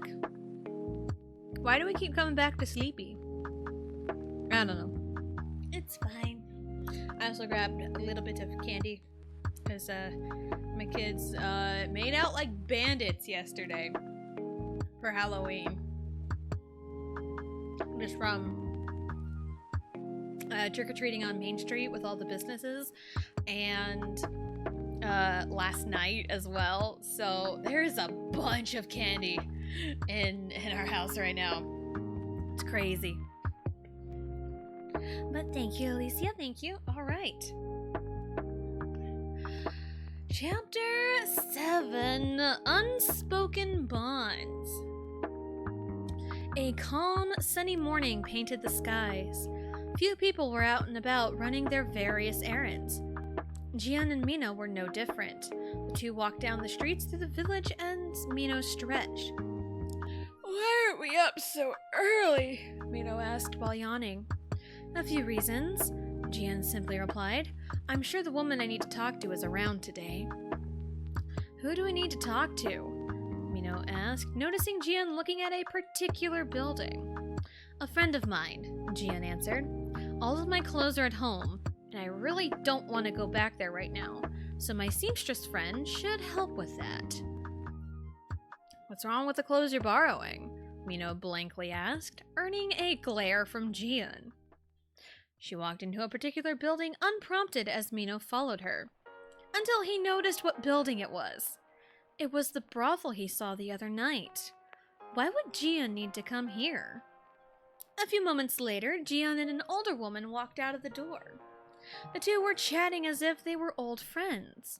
The older woman looked at Mino and gave him a once-over. Is this him? She asked. Jian nodded in response. Mino, this is In-young. She's the owner of the brothel, as well as the seamstress who makes all the ladies' dresses, she told Mino. Mino bowed his head in acknowledgement. His stare failed to waver as In-young was eyeing him carefully. After a few more moments, In-young nodded to herself. I've seen worse, she simply said. Mino's expression changed into one of offense, while Jian giggled. I'm glad he is In-young approved. Now, how long will they take? Jian asked, expression soft while looking at In-young. They should be ready after lunchtime, In-young answered. She stared at Mino for a few moments, before shooing them away. Go take her out to eat. What good is a man if he doesn't take care of his lady? In-young grumbled as she walked back into the building. Jian laughed before turning back to Mino. Don't mind her, she's always like that, she said as she followed Mino. Seems like a hoot, Mino sarcastically replied as he looked for a particular building. You get used to her after a while, Jian replied with the opposite amount of sarcasm. So where are we going?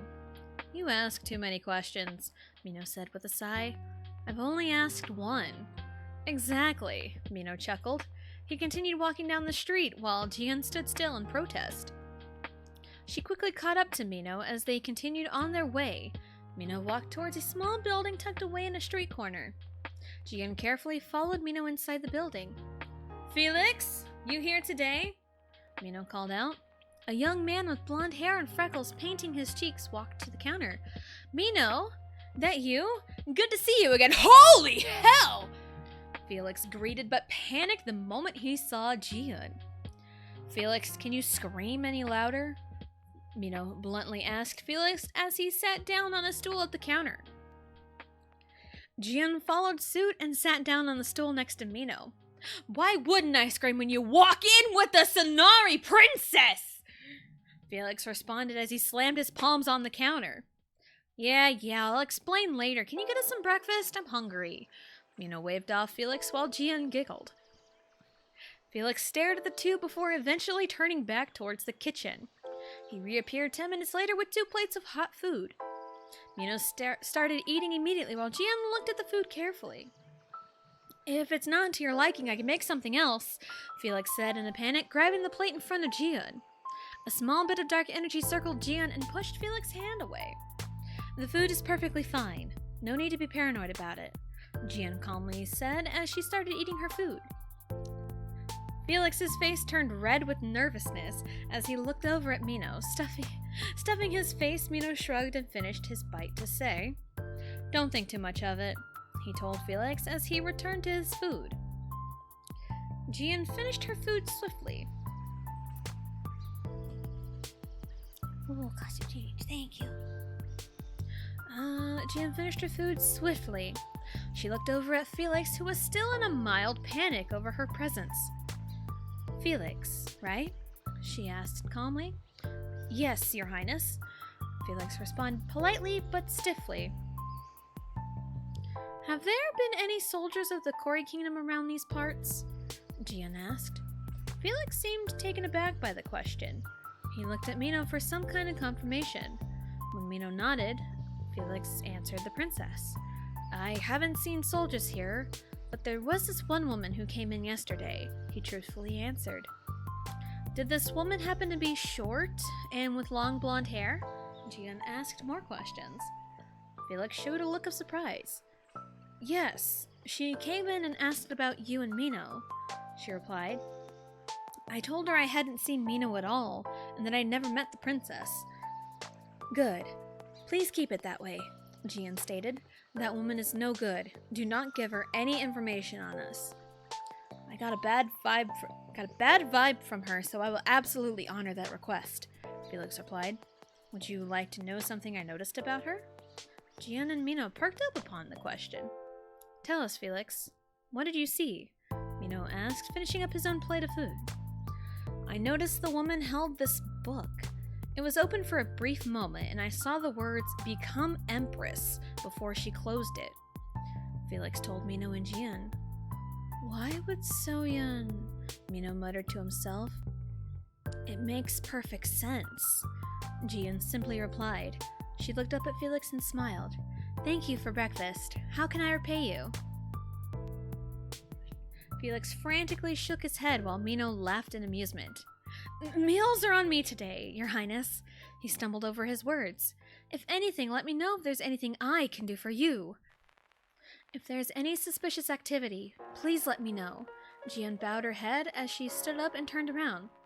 "Inyoung should have my clothes ready. Shall we go?" Mino nodded and thanked Felix for breakfast. He quickly followed Jian out the door and back to the brothel. Feeling a weird chill, he glanced around and found nothing. Still feeling off, he walked closer to Jian, almost in a protective manner. Bits of dark energy poured out of him as they continued walking. I mean, nothing like a friend of yours just casually walking in with royalty, nothing like that at all. I mean, wouldn't you react like that if, the missing princess just shows up? Yuri released a sigh as she slammed her book shut. Several days have passed since her initial disappearance and still no sign of Jian. Yuri froze her book and threw it at the wall in frustration. Good-for-nothing idiots! How do you lose a princess?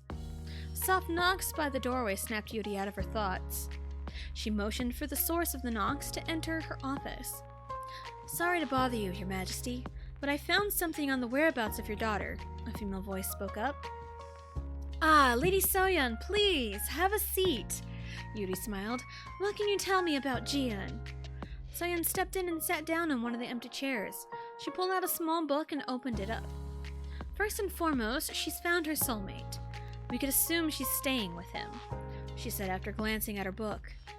"Great, let's go get her!" Yuri stood up to leave but noticed the wary look on Soyeon's face. "What's on your mind, dear?" "I'm worried about her powers. If we try to bring her back to the castle," Soyeon answered. "I'm worried about her powers if we try to bring her back to the castle," Soyeon answered. "I'm also worried about her soulmate. His shift is a dragon shift, which is one of the more powerful shifts." "Did you say dragon shift?" Yuri asked. "I knew Jian had a lot of power, but I didn't realize her soulmate would be a dragon. Should we get Kyungwoo to help?" "I will talk to him later today. He does not know where Jian is right now," Soyeon explained. She closed her book quickly as her and Yuri stood up. Do you think Kyungo's light powers will help Jian? Yuri asked, cold air radiating from her. I'm sure he will do everything in his power to bring her back, Your Majesty. Soyeon bowed as she left Yuri's office. Soyeon made her way through the halls. She has not been at the castle for very long, but she had a sense for where she needed to go. After a 10-minute walk, she found herself in front of a particular room. Knocking on the door, she waited patiently for her answer. The door opened, revealing Kyungho, looking a bit disheveled. His tired expression perked up when he recognized who was at the door. Soyeon, what brings you here? He asked. It's about Jian and her soulmate, Soyeon said in an urgent but serious tone. Kyungho looked left and right before letting Soyeon into his room. Did you find where she is? He asked as soon as the door closed. Soyeon nodded.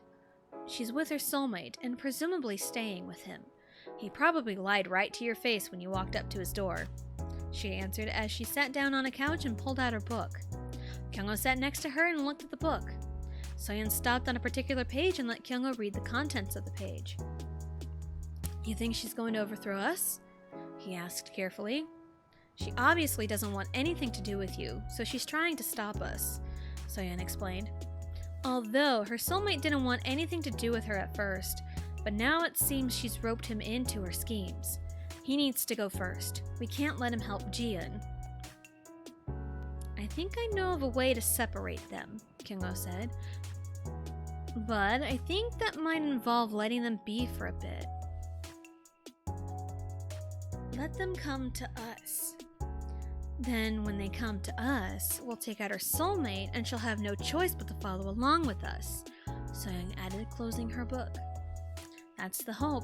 We need to leave Jian untouched, Kyungho stated. He noticed the solemn look on Soyeon's face and quickly wrapped an arm around her. I know what happened the other night was an accident, but she is alive. That's what matters.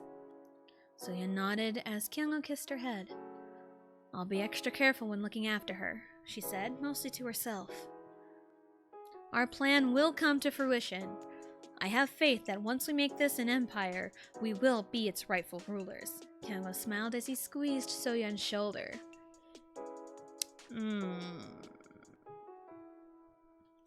Yeah, I wouldn't trust them as far as I could throw them.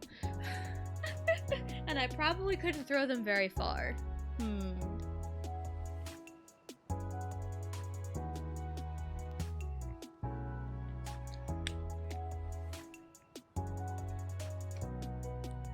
Jian and Mino returned to Mino's house in the early afternoon. Jian looked back at Mino with a worried expression. I had no problem carrying everything, she said, holding the door open so Mino could walk through. Do you realize how much shit you have? Mino deadpanned. I did you a favor, princess. Ew, can you please not call me that? Jian's face contorted into one of disgust. It feels gross coming from you. I will call you princess whenever I damn well please, Mino shot back. It's not like you literally are a princess. Oh, wait. He finished the statement with a smirk directed right at Jian. Jian glared at Mino as he took the plethora of new clothes upstairs. She sighed as she made her way into the kitchen. She found a couple of cups and made a couple of drinks for herself and Mino. She entered the kitchen and took one of the cups. Before he had a chance to say anything, a knock resonated through the house. Releasing a sigh, he left to answer the door. He opened the door, revealing a couple of men. Hello, sir. We are here on behalf of Prince Kyungho of the Kori Kingdom, one of the men stated. Mino stared blankly at the two men before slamming the door shut. One of the men attempted to stop the door, but ended up with a pain in his arm. Do you know you're assaulting officials of the Kori Kingdom, right? Oh, you do know you're assaulting officials of the Kori Kingdom, right? The other man asked as he slowly opened the door. Mino kept his glare as dark energy emitted from his body.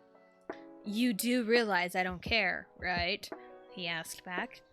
Sir, if you'll please give us the information we need, we'll let you go, one of the men stated a little more sternly. Respectfully, you two are not who I answer to. I am being nice right now, so if you'll leave. Mino mirrored the tone of the guards. Dark energy continued to radiate off his body. The guards seemed wary, but kept pressing. We will report to the prince of your unwillingness to cooperate to the cause. We will ask one more time. Can you please give us the income information for all of the tenants of this household? The guard nursing his arm demanded. Mino grew more irritated and felt his arms burn. I don't answer to you. Now leave. He practically growled. His arms started shifting on their own as his claws dug into the door hinge. The sight of Mino scared the two guards. The two drew their swords at Mino, seeing him as a threat. I knew he was evil, one of the guards muttered. Hey! The two guards' expression changed drastically when they saw an abundance of dark energy. Jian placed a gentle hand on Mino's shoulder as she looked at the guards. You have been told to leave. He is not a resident of the Kori Kingdom. He is not obligated to answer to you, Jian sternly said, purple eyes piercing through the guards. Princess Jian, what are you doing here? One of the guards asked, showing fear for his life. I should ask you that, Jian shot back. A dark purple aura encased the two guards quickly. You picked the wrong person to mess with. The two guards were constricted by the dark energy. You two are pure evil, the guard muttered before passing out. Jian kept the hold on the two guards while keeping Mino calm. The dark energy continued to consume the two guards until an audible snap sound echoed by the door. Pure evil. Not the first time I've been called that, Jian muttered as she used her dark energy to move the bodies away from the house. Mino stood back and watched her use her powers. He felt sorry for her. He sighed and focused his energy, stepped outside completely, and shifted. Jian seemed surprised by the actions, but followed Mino's lead. Mino flew off to find a spot for the bodies. Jian watched, lost in thought. Mino was also called evil. Their soulmate link seemed to be a burden on their public appearance. This was not right. Their powers for darkness overshadowed their character. She did not care if others called her evil, but something within her snapped when she heard others called Mino evil. She snapped out of her thoughts when Mino flew back. He perched himself in front of Jian. The two looked at one another for a few moments before Jian placed a hand on the snout. Mino visibly relaxed as he shifted back into his human form. Words were hard to come by as they stood in silence. Thank you, Jian quietly said. Mino nodded and motioned for her to follow him inside the house. The two existed in silence for several moments. Their thoughts were interrupted when Chan, Jisung, and Seungmin entered the house. The three sensed a strange energy between Mino and Jian, and decided to let them be. Mino began preparation to cook dinner, while Jian left to sit in the living room with a book. Silence captured the home aside from the small chit-chat between the men. Jian kept to herself, reading her book. Time passed by, seemingly slowly, as Mino finished cooking. He fixed everyone's plates without a word and set them on the table.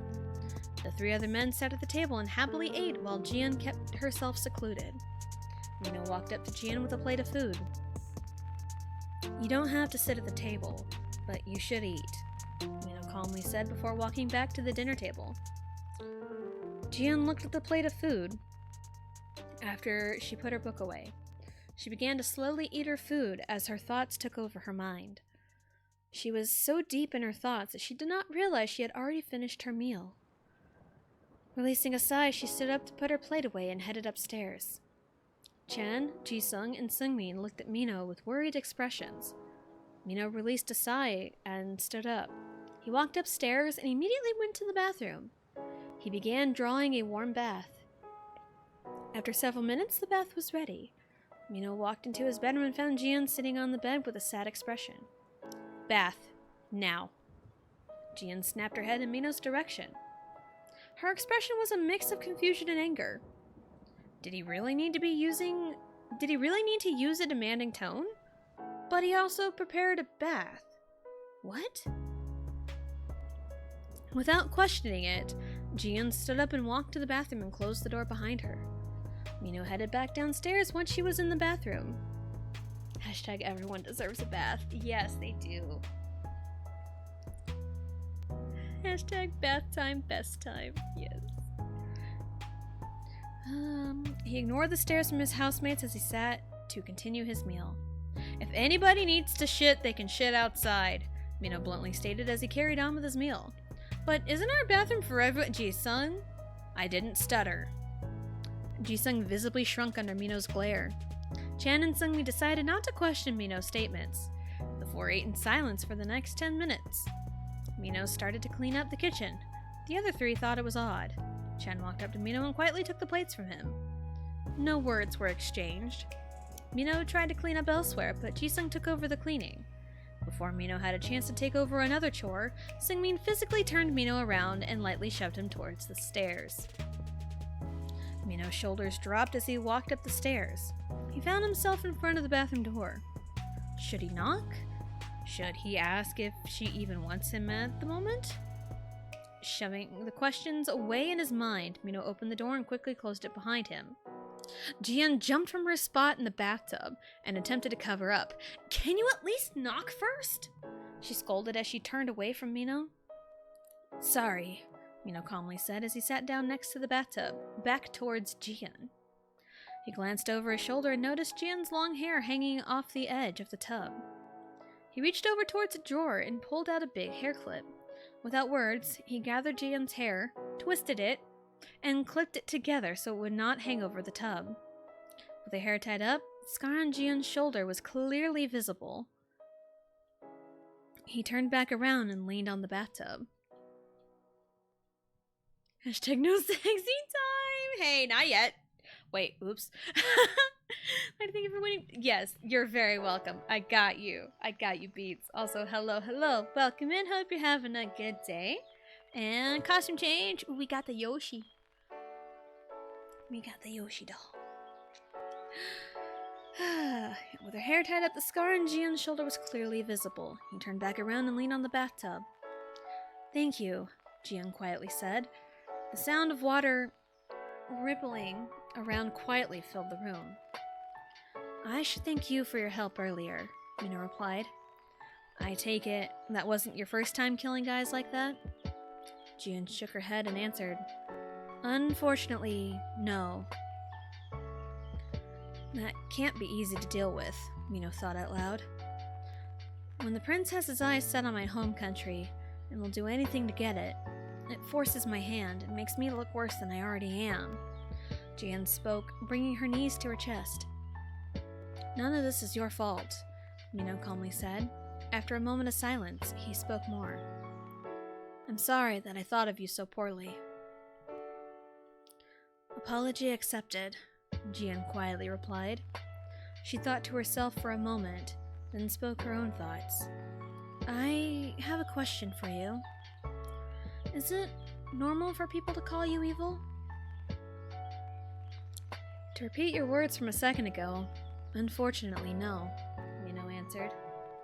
But you're not evil, Jian quickly said, turning her head to try and look at Mino.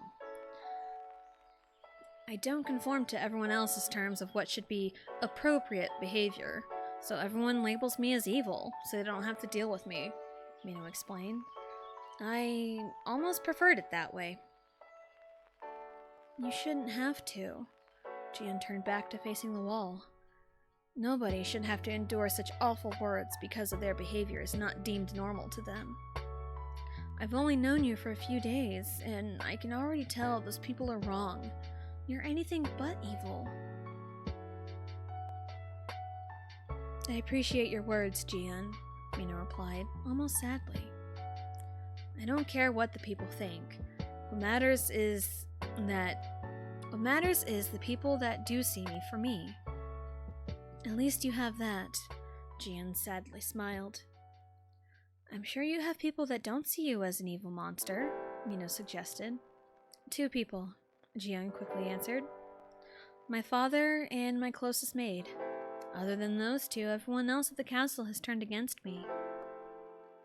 I'm so sorry, Mino apologized, his voice almost breaking. He felt horrible. I am also sorry, Jian replied, voice mirroring Mino's. Nobody deserves this. Mino hummed in response. The two sat in silence for what felt like forever. The silence, however, felt comforting. The weight of their thoughts were lifted from their minds. Mino felt Jian's shoulders relax from behind him. Mino? Thank you.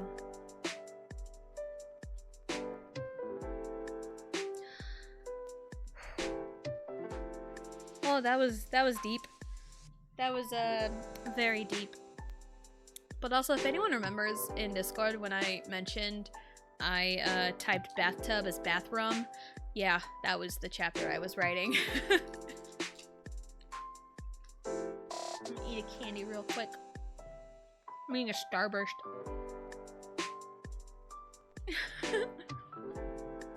I mean, heart to heart, right?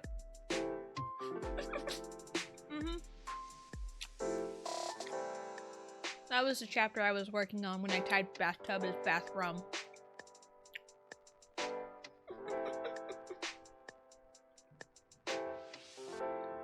My typos know no bounds.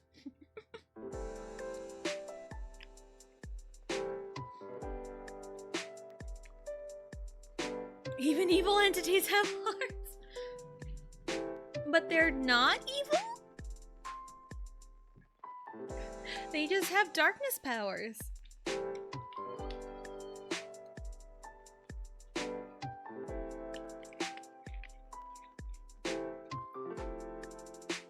Chapter 8. I think chapter 8's it's a long one, I think. And also, I believe be on the lookout for an Easter egg in this chapter. I say Easter egg, but if you know, you know. 2 weeks have passed since Jian ran from the castle to find Mino. Mino's housemates did everything in their power to keep Jian's presence a secret. Yes, both my kids have a bunch of Yoshis. Both my kids have a bunch of Yoshis. I think my oldest has like 1, 2, 3, 4, 5 maybe? 4 or 5, and then my youngest has like 2. We got a bunch of Yoshis around here. But yes, got a red one for your daughter? Nice. Nice. Love Yoshis. Okay, Mina's housemates did everything in their power to keep Jian's presence a secret as well as make her feel comfortable. Jian was sipping on her tea as she sat in the kitchen table one evening. Mina was working at the bar. Chen and Sungmin were out for the evening, thus leaving her with Jisung. Jisung arrived from downstairs and sat at the chair across from the table from Jian. So, Mino-hyung told me about your plan, Jisung said as he leaned back in his chair. And? Jian asked blankly, taking a sip of her tea. Do you need help with it? Jian asked innocently. Kim isn't necessarily evil since he provides many jobs and opportunities for his minions, and even Link, who do you think is the one leaving those clues to defeat all the bosses? I mean, that's fair. That's fair. Jian set her cup down and gave Jisung a particular look. What exactly did he tell you? She asked carefully. He told me you were waiting to make a public appearance in this village before you two headed off for the castle, Jisung answered. I was going to offer help by taking you to the bar. The people love to gossip there. It would be a perfect place for an appearance. Jian kept her gaze right at Jisung. That's actually a great idea. Then I can actually see Mino working too. She spoke her thoughts out loud. It's a win-win, Jisung smiled. Can you be ready to leave in 30 minutes? Jian smiled softly as she stood up to make her way towards Mino's room. She looked through the clothes in the closet. Seeing a flash of purple, she pulled out a particular dress. Hashtag Jisung got that riz! Hashtag back off Jisung! They're fine. It's fine. It's just a titan of the evil industry. Yeah. Jisung smiled softly as she stood to make her way towards Mino's room. She looked through the clothes in the closet. Seeing a flash of purple, she pulled out a particular dress. Quickly, she changed into the dress. The dress was an off-the-shoulder, floor-length purple dress with a black corset. The gold lace trim of the corset tied together the look. Jian fiddled with her hair for a few moments, but ultimately decided to leave it down. Her natural waves brought out the purple in her hair. She slipped on some short heels and made her way downstairs to meet with Jisung. Jisung looked up at Jian and smiled. "You look beautiful, Jian," he complimented and bowed. "Thank you, Jisung." Jian nodded her head. "Shall we head out?" Jisung nodded his head and held out an arm to escort her out. The two walked into the village while engaging in idle chit-chat. Bystanders turned their attention to Jian. Whispers started to echo through the village. Exactly what Jian wanted. After a few minutes, they arrived at the bar. Jisung opened the door and let Jian enter. The moment she entered the bar, all eyes were on her. Jian looked straight ahead at where the bar was. With a few quick strides, she made her way to the bar and sat down at an empty chair. She looked up and made eye contact with Mino for a brief moment. Mino finished making a drink for a customer before turning his attention to Jian. "Hello, princess. What can I get for you?" he asked with a sly smile. "Sonari root ale would be fine," Jian calmly answered. Mino was taken aback by the request. "Beer's a little out of the ordinary for you, isn't it?" he chuckled. "Who said I was ordinary?" Jian chuckled in response. "You have a point, princess," Mino replied as he turned to grab a mug. Whispers caught the attention of both Jian and Mino. Perfect. Mino set the mug of beer down in front of Jian. She grabbed the mug and took a big swig of the contents inside. "I wonder if father still has his hidden stash of beer," she spoke her thoughts. Mino let out a chuckle. "I always suspected the king would be a beer drinker," he said to Jian. "Mother hates the drinking, so my father has a secret stash. And we may have shared drinks on more than one occasion," Jian replied, taking another sip of her beer. "Maybe that's why the queen never comes to these villages," Mino stated as he started making drinks for the other tenants. Hashtag Jian is not like the other princesses!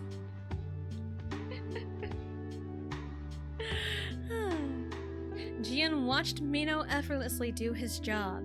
She observed how the people treat him. They would make snide comments about Mino's demeanor, but he would just shoot them a comment and leave them alone. One man looked over at her and made eye contact. The man kept a glare at her, and Jian's eyes glowed purple for a moment. "Eyes over here," Mino sternly told the man as he slammed the mug in front of him. Jian smirked as the man grumbled. She sipped on her beer as she became lost in her thoughts. The evening seemed to fly by. Several hours passed and Mino worked through the night. The current time was now 2:15 a.m. and Mino cleaned up to end his shift. Jian and Mino left the bar out the back door and traveled through the forest towards the castle. 20 minutes passed before Jian and Mino arrived at the castle grounds. Jian took a few deep breaths as she surveyed the castle. She looked over at Mino while attempting to keep her composure. Mino stared at Jian for a few moments before holding his arms out wide. Jian stared at Mino with a confused expression. "Mino, what are you doing?" she bluntly asked. "Holding my arms out while standing here like a complete idiot. What do you think I'm doing?" Mino responded, copying her bluntness. Jian seemed taken aback by the statement. She realized her hands were shaking. She chuckled to herself before she moved closer to Mino, carefully wrapping her arms around his waist. Mino hugged back with a certain gentleness that washed away Jian's anxiety. "We'll be okay. Just go in, get the book, and leave," Mino spoke softly. Jian nodded and pulled away from the hug. "Thank you, Mino." "Now then," she said as she gathered a mass amount of dark energy. "Let's shroud the castle in the darkness it deserves."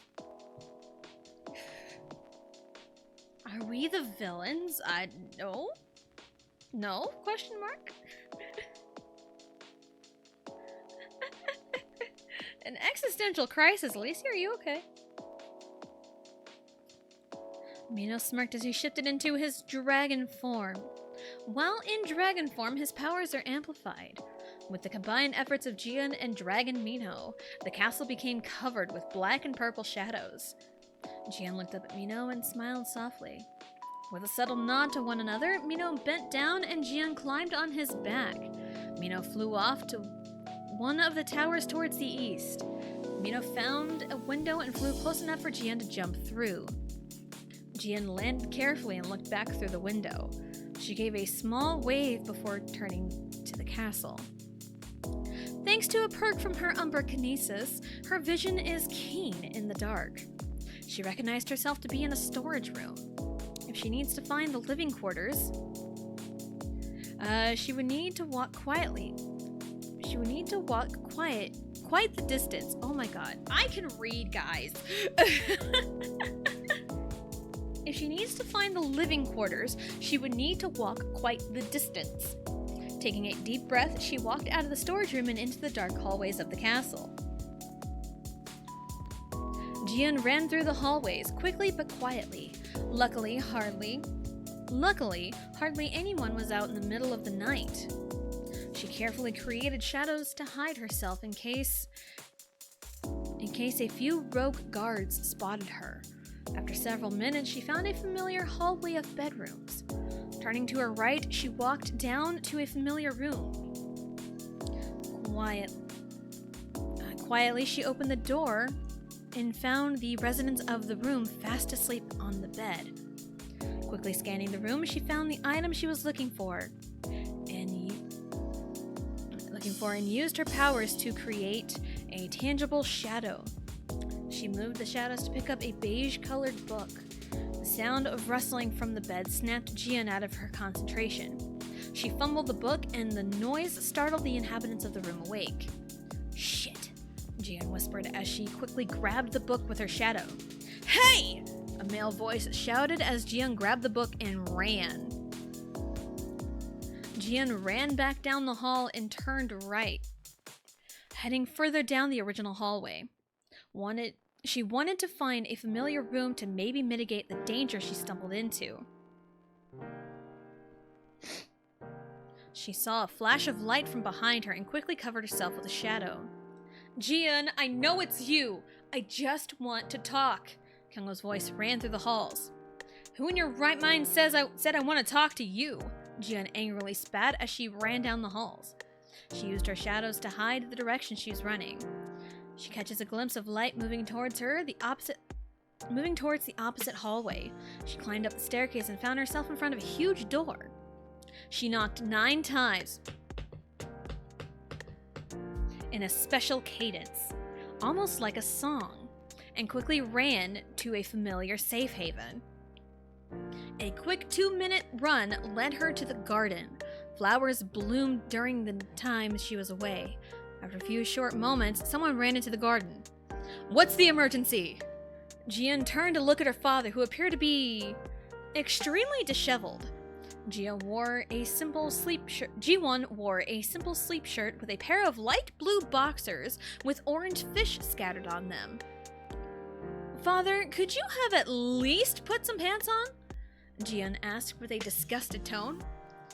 "When you give the knock, there's no time for such trivial matters." Ji-won nodded to himself proudly. "Sure, pants are trivial. Anyway, moving on." Jian sighed in defeat and pulled out the book. "The nobles of Kori are trying to take over Sonari, and it involves taking both of us out of the picture." Ji-won looked at Jian and the book. He watched Jian open the book to a random page and showed him the contents. Ji-won read the page and sighed. "I knew Yuri had something to do with this. When I get back to where I'm staying, I'll read this book carefully and come up with a plan. I'll try to relay the plan to you," Jian said, words coming out quickly. "I trust you, Jian. The easiest way to contact me is to go to the florist west of the village," Ji-won said. He looked over Jian and caught sight of the scar on his shoulder. He placed a hand on the scar before beams of light started peeking through the garden. Jian nodded and gave a sad smile to her father before running off with the book. She turned a corner sharply and her dress caught a corner of a shelf. She quickly tore her dress away from the shelf before a beam of light could catch her. Jian, talk to me! Kyungo's voice echoed once again. Absolutely not! Jian shouted back as she tossed the torn piece of dress towards Kyungo. She gathered her own dark energy and shot it towards the window at the end of the hall. A thud echoed through the halls as cracks with light peeking through them covered the walls. Jian stopped briefly and looked behind her. Soyeon clawed at the wall with her dragon strength. Hand over that book and nobody gets hurt! She shouted as she slammed her dragon claw to the wall again. Jian gathered more dark energy to combat the light energy seeping through the cracks. The sheer power of the attack caused various furniture to tumble over. Light beams knocked over a tall bookshelf. Instead of slowing down, Jian ran faster. Using a chair as a step stool, she clambered up the falling shelf and vaulted over it effortlessly using her right arm. She smirked towards Kyungo and Soyeon before firing her beam of dark energy with her left hand. Landing perfectly, she continued running towards the window. She could not make out the words of Kyungo and Soyeon, but she did not care. With one more look back at them, she jumped out the window, full force. Hashtag fishboxers! Hashtag Soyeon over it. Hashtag Soyeon.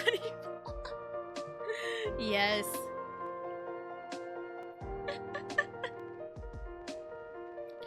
The night air felt nice. A few seconds of silence after the chaotic adventure through the castle was perfect. Excuse me. The small quiet moment was interrupted as she landed on the back of a dragon. She sat up and smiled. Gentle hands stroked the back of the dragon. Thank you, Mino, Jian softly said. A soft hum from the dragon soothed Jian's nerves. She relaxed as Mino flew back to his home. Thank you for the hydrate. I kinda needed that.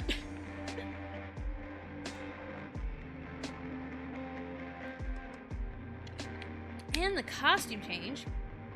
Oh, we got the pigtails? Let's go. Let's rock and roll. She jumped? Yuri shouted at Kyungo and Soyeon. Yuri was dressed in a silver nightgown as ice radiated from her body. Jiwon stood next to her wearing a sleep shirt and pants. That's what we saw. We couldn't stop her. Kyungo bowed his head in an apologetic manner. We can't have a wedding without the damn bride, Yuri angrily replied. Your Majesty, I will take full responsibility for letting her go. Soyeon bowed fully. Jiwon noticed how Yuri's demeanor changed when looking at Soyeon. Yuri smiled sadly at Soyeon before replying. You did your best, my dear, but we need to send out people to search for her. Can you lead the charge? I will prepare as soon as possible, Soyeon bowed once more before leaving. I apologize once again, King Jiwon, Queen Yuri. Kyungo gave the two a sad smile before following Soyeon. Jiwon took mental notes on the behavior of the prince, his assistant, and his wife. So they got in, got the book, and left. Moonlight radiated through the forest as Mino and Jian returned to Mino's house. Mino landed and shifted back to his human form after Jian stepped down. She patted down her dress and noticed a few scratches on her exposed leg. One scratch particularly bled slightly. Jian sighed as she tore a piece of her dress and used it to wipe the blood on her leg. I can get Sungmin to heal you, Mino said as he pointed to the fabric in Jian's hand. I don't want to wake him. Plus, this isn't too bad of a wound. Jian replied as she looked at her leg again. I really liked this dress too. Mino let out a soft chuckle as he took the fabric from Jian. We can at least clean it properly, he said as he ran inside to grab a wet rag to clean Jian's leg. What the hell even went on in there? Yes? Jian answered with a slight strained tone in her voice accompanied by a nervous laugh. I got the book. That's all I care about at the moment. Read through it. See what needs done, Mina replied as he focused on cleaning Jian's scratches. Jian sat down on the grass and started reading the book. Mino sat next to her and looked for any more cuts. The two sat like this for a while. Jian turned to Mino and handed the book to him. "Read that and tell me what you think," she requested. Mino took the book and read the open page. October 17th is the day of the wedding. The princess has rarely made appearances, and her soulmate continues to work at the pathetic excuse for a bar. I have suspicions that the soulmate knows I am watching. Any attempt to get rid of the soulmate will prove futile. Our main goal is to have the princess at the castle for the wedding. We need the soulmate out of the picture. But if we can't get her to the wedding, then we don't need the soulmate taken out. But if we can get her to the wedding, then we don't need the soulmate taken out. We are currently working on a plan to get the princess to the castle. The wedding is 2 weeks away, Mino noted. I have an idea. What is it? Jian asked. What if you do show up to the wedding? With no argument on top of that, Mino suggested. Jian pondered on the words for a few moments. With everything in the book, they bank on me being complicit. I don't think they know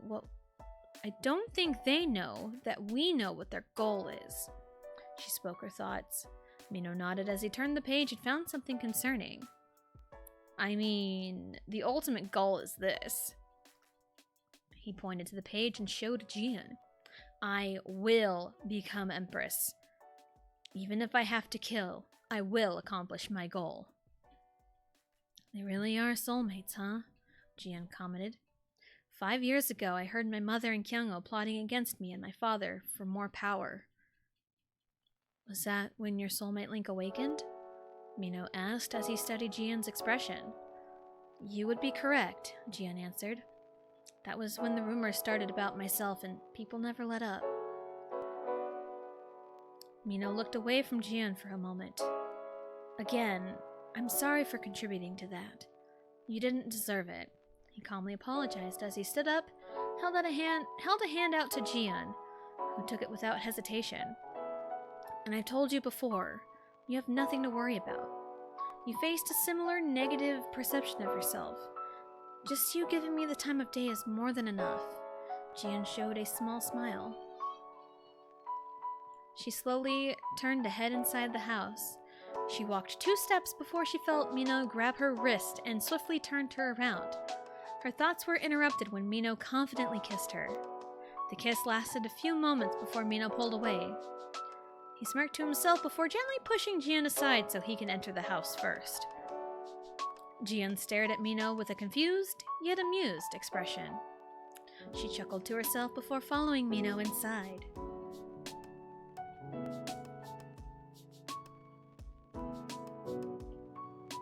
So they kissed. So they kissed. No, you're better than this. What's that reaction for?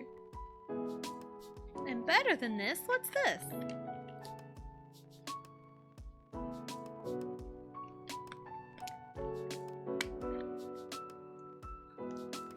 Whew. But I mean, 8 chapters in and they kiss, but also some of these chapters are kind of long.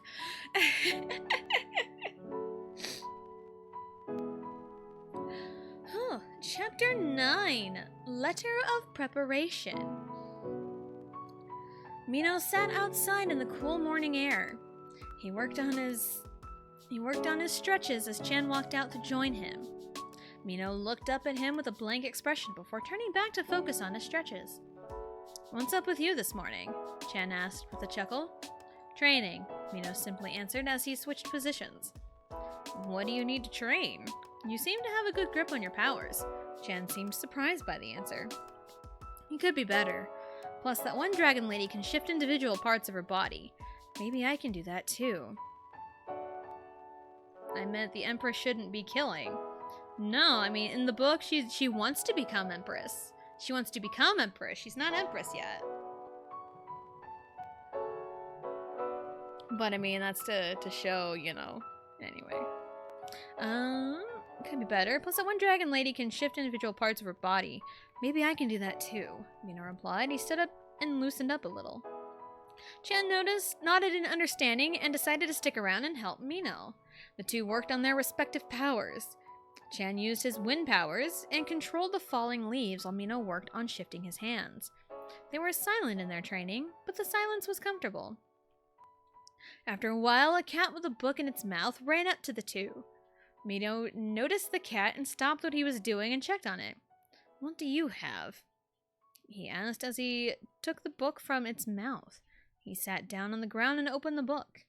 It was about soulmates. "Jisung, why the hell did you bring me this?" "Maybe it has something to help with your powers?" Chan inquired as he sat down and gently pet the cat Jisung's head. So the cat is Jisung. Cat. "Did Jian tell you to give me this?" "Did Jian tell you to give this to me?" Mino asked Jisung, who climbed in his lap and as a response. Mino opened the book and Jisung backed at one of the pages. Mino glared at Cat Jisung before reading the contents of the page. There are various forms of the soulmate link. Some are more passive and some are more active. Those with a more active soulmate link may find it more difficult to gain control of their powers. The shifter, depending on the shift, can either shift individual parts of their bodies or take on the traits of their shifted form. The rarest form of a shift is the dragon. The dragon can shift easily in the presence of their corresponding element. Where does she find these books? Mino shook his head as he read through more of the books. Do I give off dragon vibes? He asked Chan and Jisung. I'm honestly surprised your shift isn't a cat, Chan chuckled in response. The shade from the tree reached far enough to shroud them in shadow. Mino focused and shifted his right arm into a dragon claw. What is a dragon but a giant cat? Mino asked as he looked at his claws. Chan looked at him with the most perplexed expression. He shook his head at himself. I mean, with how you and Jisung are sometimes, I'm surprised you two aren't soulmates, he commented as he saw Cat Jisung sitting comfortably in Mino's lap. He's got some kind of affinity for cats, but fire isn't for me, Mino explained as he petted Jisung's head gently with his human hand. I'm sure whoever his soulmate is, they'll create carnage in his life, Chan chuckled. He lives for carnage, Mino chuckled as well, which earned him a swift scratch on his arm. The shade was amplified and the attention turned to Jian, who had walked out into the backyard. She was holding an envelope and held it out to Mino. I need you to do me a favor. Anyone who's been around long enough for other previous works of fanfiction might have caught something there. Because that was an intentional reference. If you can remember all the way back in the summertime, I think, to another AU fanfiction I wrote. Mino strolled through the streets of the village with purpose. He was told the destination, and he intended on making it there. His determined aura seemed to be miscommunicated to the villagers, who seemed wary of his demeanor. He paid no attention to any of the villagers. You missed it! Well, let's just say there was a conversation with involving Jisung and his cat form, and whoever his soulmate is will create carnage in his life. And he lives for the carnage, and he is a cat, so there we go.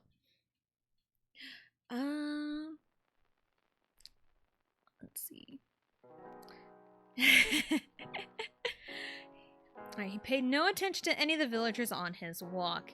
He arrived at a flower shop. The outside was covered in colorful flowers and greenery. The shop was beautiful. Carnage. Cat. Carnage. Hee. Anyway. He arrived at a flower shop. The outside was covered in colorful flowers. Hashtag she said go home. There you go. The aura of the shop reminded him of Jian in a roundabout way. He walked in the door and looked around carefully. Flowers painted every corner of the shop. A loud crash sound was from the back of the shop snapped Mino out of his thoughts. He ran towards the back and found a woman with flowers scattered around haphazardly. The woman looked up and locked eyes with Mino. Ice blue eyes stared at his own, and he felt himself speechless. The woman looked at Mino's outstretched arm and helped herself stand. She moved her long silver hair aside and dusted off her slate blue dress. "I am so sorry you had to see that." The woman nervously chuckled as she started gathering the fallen plants. Mino helped pick up some of the bigger plants. "It's all right. Hopefully you're not hurt," he politely replied. "My name is Hara. What can I do for you?" The woman, Hara, smiled and walked by the counter and sat down at a stool. "I'm looking for the owner of this shop. I have a message to deliver to them," Mino answered as he pulled out the envelope. "You're in luck. I am the owner of this shop, Mr. Hara replied, but trailed off, looking for a name. "Mino." Mino bowed his head slightly in embarrassment. He handed the envelope to Hara. "I was told you can give this letter to the king." Hara's eyes went wide. "I don't know what you're talking about, Mino," she warily replied. Mino softened upon seeing the panic. He sifted through his thoughts and attempted to figure out how to approach the topic. "You know Princess Jian's powers, yes?" "Her powers of darkness. What are you implying?" Hara asked carefully. Mino took a deep breath and held out his left hand. A small wave of darkness was cast from his hand. He controlled it in a way that demonstrated the power perfectly. "I am the princess's soulmate.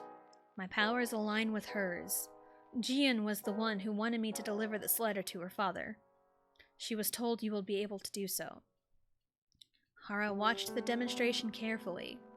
She smiled as she accepted the envelope. "Knowing you are the princess's soulmate, I can trust you. You showed me your powers. Now I can show you mine," she calmly said. "You know the king's powers, yes? He can control plants." "Are you?" Mino asked.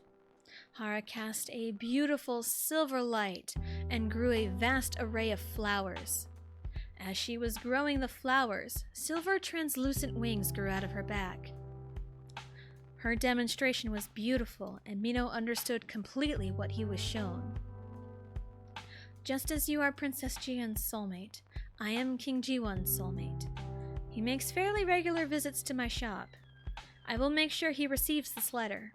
Hara smiled at Mino. "Thank you, Miss Hara." Mino politely thanked her. "How is the princess, if I may ask?" Hara asked as she held the letter. Mino seemed a bit taken aback by the question, but remembered the information he was just told. "She's been better, but hopefully everything will turn out all right," he answered. Hara smiled and was about to reply when the back door opened and she felt a familiar presence behind her. She let out a soft chuckle when she saw Mino's shocked expression. "Hello, Hara. How are you today?" King Jiwon smiled at Hara and kissed her head. "I'm doing well. This young man wanted me to give this to you." Hara gently smiled as she handed the king the letter. Mino watched nervously. The king of Sonari was right in front of him. The more time he spent with Jian, he grew used to addressing her casually, even forgetting she was a princess at times. When it comes to the king, however, that was a different story. King Jiwon looked at Mino for a few moments before opening the letter. He read through the letter quickly and looked back at Mino. "So, you're Li Minho, correct?" he asked, no real tone or expression. "Yes, Your Majesty." Mino nodded his head, feeling nervousness rush through his veins. King Jiwon walked up to Mino, paused for a moment, and smacked his back hard. He let out a boisterous laugh. "No need to be so formal, my boy. I won't bite you too hard." "Jiwon!" Hara chuckled at the statement. Mino seemed to relax a small bit. Good to know, G1, he replied. That's better, G1 smiled. Now, about this letter. Is this what she wants to do? Mino nodded. We came up with this plan, and this is the best course of action, he answered, nerves refusing to leave his body. I will do everything in my power to make this happen, G1 smiled. Hara, can you give me a pen and paper? I'd like to write back to Jian. Hara smiled as she walked away to retrieve what was asked of her. Mino watched the two interact. The king and Jian seemed worlds apart in their personalities, but they did seem close. Jiwon chuckled to himself as he watched Mino. You're probably thinking how Jian and I are so different, he said with such casualty it startled Mino. You would be correct, sir, Mino replied. There was one similarity. Well, my boy, I will have you know Jian and I aren't so different. Jiwon smiled as he patted Mino's shoulder. A little rough. Maybe I prefer Jian. She's a lot quieter than you. Mino deadpanned as a reaction. Oh, maybe I prefer Jian. She's a lot quieter than you. Mino deadpanned as a reaction. Jiwon did a double take before bursting in a roar of laughter. Ha ha ha! I like you already! He smiled as he smacked Mino's shoulders again. Hara laughed along as well. Maybe you should not be so rough with him. He is your daughter's soulmate after all, she said through her laughter. Jiwon finished writing the letter and handed it to Mino. He'll be fine. He's her soulmate. I know he can handle this. He smiled and looked at Mino directly in the eyes. My boy, I can say with great confidence that you and Jian will be fine. Tell her I said hi, I love her, and that pants are not as important as she makes them out to be. Mino left the flower shop, feeling more perplexed than when he first arrived. King Jiwon was like one of my favorite characters to write. I think it's kind of evident. Mino arrived back at his home with the letter in hand. He walked in the house and found Jian by the kitchen stove, appearing to be cooking something. Her hair flowed down and started to cover her face. She kept tucking her hair behind her ear, but stray strands keep falling out. Mino quickly walked upstairs, grabbed the big hair clip, and returned to the kitchen. He walked up behind Jian after setting the letter down and gathering her hair and put it in the clip. Jian turned her head to face Mino. Her expression remained blank aside from the faint shade of pink on her cheeks. Thank you. And I didn't hear you come in, she softly spoke as she continued to cook. I just got back. What are you cooking? Mino asked, resting his head on Jian's shoulder looking at the stove. Just some pasta. Nothing too fancy, Jian answered while carrying on with the cooking. Smells good, Mino commented as he stayed put in his spot on Jian's shoulder. After a short pause in the conversation, he dropped the bomb. I met your father today. Jian whipped around and stared at Mino with a shocked and worrisome expression. Please tell me he was wearing pants, she bluntly said, hint of desperation in her voice. Mino's expression turned into an amused one. He did tell me to tell you pants are not as important as you make them out to be, whatever that means, he said. He moved to grab the letter off the counter. He wrote this for you. The florist you mentioned was his soulmate. She was really nice. Your father, on the other hand, he trailed off as he rolled his shoulders to show how sore it was. You're lucky he didn't break any bones, Jian blankly replied as she read the letter. Thank you for delivering the letter. Mino nodded in reply. We have 10 days until the wedding. Think everything will be all right? He asked calmly as he sat down at the table. We know what the goal is, and now my father knows. We should be good, Jian replied as she plated the food and set one of the plates in front of Mino. Right on cue, the 3 other men entered the kitchen, ready to eat. Jisung practically bounced into his chair. I'm surprised the princess can cook, he mindlessly cheered.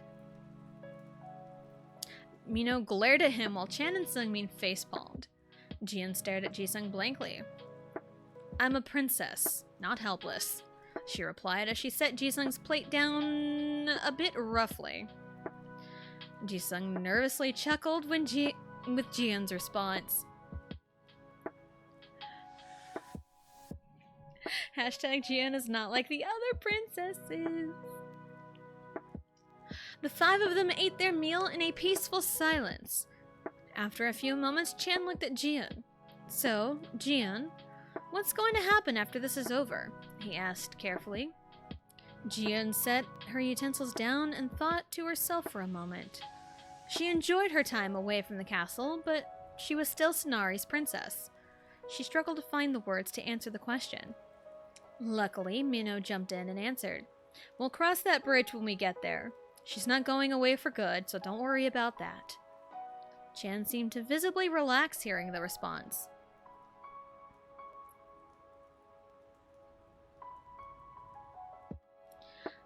Jian took note of the reactions from the three. Jisung was not the most animated. Jisung was the most animated. Chan took on a leader role, but was a big softie, and Seungmin was hard to read, but knew he meant well. She looked over at Mino and smiled. Nothing will separate her from these guys, especially her soulmate, Mino. This almost, it feels like the calm before the storm, but also the next chapter is called Wedding Day, so, here we go. But, we're probably gonna take another break because it is Tato time for my 2-year-old. And, again, I have drank so much. I have drank so much liquid. I say as I take another drink of my liquid. That sounded weird. But yes, we're gonna take another break to get up, stretch, go to the bathroom, grab a snack, do whatever it is you need to do, and we will be right back.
We are back, and hopefully OBS doesn't have a connection. Okay.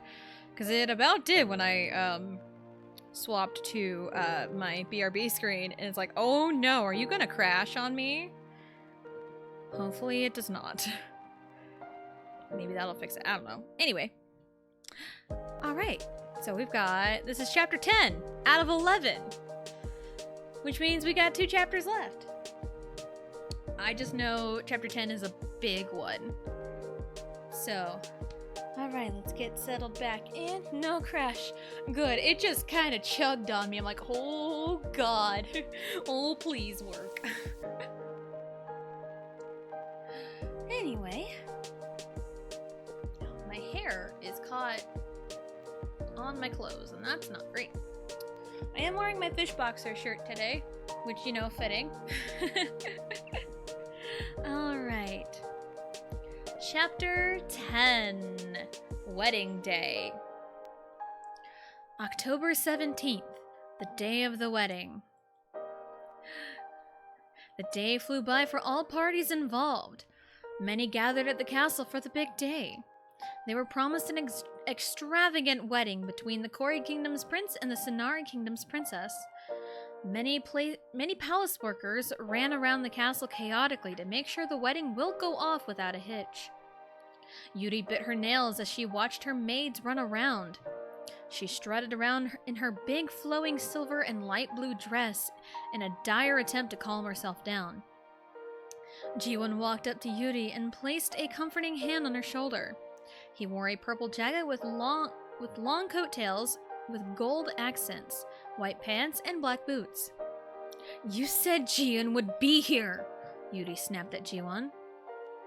"And she will be," Jiwon replied reassuringly. "Just give her a little time."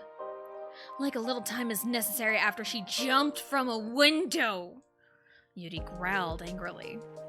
Jiwon sighed as he turned and looked down the hall. A couple donning golden attire walked to Yuri and Jiwon. "King Young-un, Queen Mi-young, how are you this wonderful afternoon?" Jiwon politely greeted with a smile. "We would be doing well if not for the fact that the bride is still missing," Young-un answered, while Mi-young stared right at Yuri. "We should get started with the festivities then." Jiwon smiled as he walked down the hall. "If you two have not checked in with Kyung-oh, then that should be your next stop." Young-un and Mi-young watched as Jiwon disappeared down the hallway. Yuri watched on with a death stare as she turned on her heels and stomped off in the opposite direction. She continued onward until she ran into So-yeon, who wore a gold dress with white accents around the arms, shoulders, and waist. "Your Majesty, any word on Jiyeon?" So-yeon asked, hands frantically attempting to fiddle with something. Yuri shook her head. "I'm sorry, my dear. I have not seen her at all this morning," she calmly answered. So-yeon released a sigh. "They took my book. She could be planning anything." "If she knows what's good for her, she'll keep her head down and marry Kyung-oh," Yuri replied as the guards called for everyone to be at their positions for the wedding. Everyone scrambled to their positions in the courtyard. Beautiful flowers decorated the area while there was a small glaze of light shimmering on the surfaces. Kyung-oh waited at the head of the stairs, wearing a golden suit with a short white cape hanging off the shoulders. He took a deep breath to relieve his anxieties. The band snapped everyone out of their thoughts as they turned to the back in anticipation. Their expectations were simultaneously met and not met. Jiyeon appeared before their very eyes. Her long black and purple ombre hair flowed with the subtle waves. Black coated her clothes as she wore a dress that bared her shoulders, with the front half open with tight black pants and black boots, complemented nicely by a purple vest. Eyes drifted to the man standing behind the princess. Mino stood confidently wearing a purple shirt, black vest, and black pants, his purple hair matching his attire perfectly. The two looked like they belonged together. The people watched in awe as Jiyeon walked up the aisle and stopped in the middle. Mino stayed towards the back, making sure the people did not leave. "Princess Jiyeon! I'm so happy you could join us!" Kyung-oh smiled down at Jiyeon. You must be happy, huh? Jian calmly asked. I am here of my own accord, but not to marry you, Prince Kyungo. I am here to, frankly, do the opposite. I'm here to remove you from my kingdom. Sounds of gasps and whispers echoed through the courtyard. Kyungo looked panicked for a split second before composing himself. Jian, why would you show your evil colors today of all days? He asked, nervousness barely in his voice. I do not believe you have the information correct. If anybody is evil, it's you. Jian shot back confidently, earning more gasps from the people. Jian, please, Kyungo muttered. The attacks on the villages, the countless guards asking personal information, they were all you, Jian explained as her dark powers emitted from her body. You set up the attack so you can swoop in and play the hero to win the people over. Kyungo winced at the tone in her voice. He looked towards the end of the aisle and locked eyes with Mino. He stood confidently and ready to defend Jian. It was your personality and reputation that cost you the people's favor, Kyungo defended himself. My reputation is nothing compared to the fabrication of yours, Jian stated. Her darkness surrounded the area as if to show the people her powers would not hurt them. You and your assistant, Soyeon, are soulmates. After we officially become husband and wife, she upgrades to mistress. And when you two eventually remove me from the picture, she becomes your empress. That's been your plan all along. Soyeon stood up from her seat and walked towards the aisle to face Jian. Where is your proof, Princess Jian? She called out. Mino walked up to Jian and handed her a book. The color in Soyeon's face drained in a blink of an eye as she watched Jian open the book to read its contents. This is a notebook written by Jun Soyeon, who is the close assistant of Prince Kyungo. Written on September 17th. Wedding preparations are underway, and the princess is being difficult. We need her to cooperate so the plan can go into full effect. She may have ran out to find her soulmate, so I will go find them and kill them before she gets a chance to plot against us. Jian motioned to the scar on her right shoulder. That is where this scar came from. Soyeon attacked an innocent resident of a small village for the sole purpose of getting me to comply with this wedding. The people talked even more. Soyeon and Kyungo looked panicked. This did not go unnoticed by the people in attendance. Did she really try to kill someone? The prince was okay with that? I know the princess can be a bit much, but the proof is right there. Moon Jian! The attention snapped to Yuri, who was fuming with anger.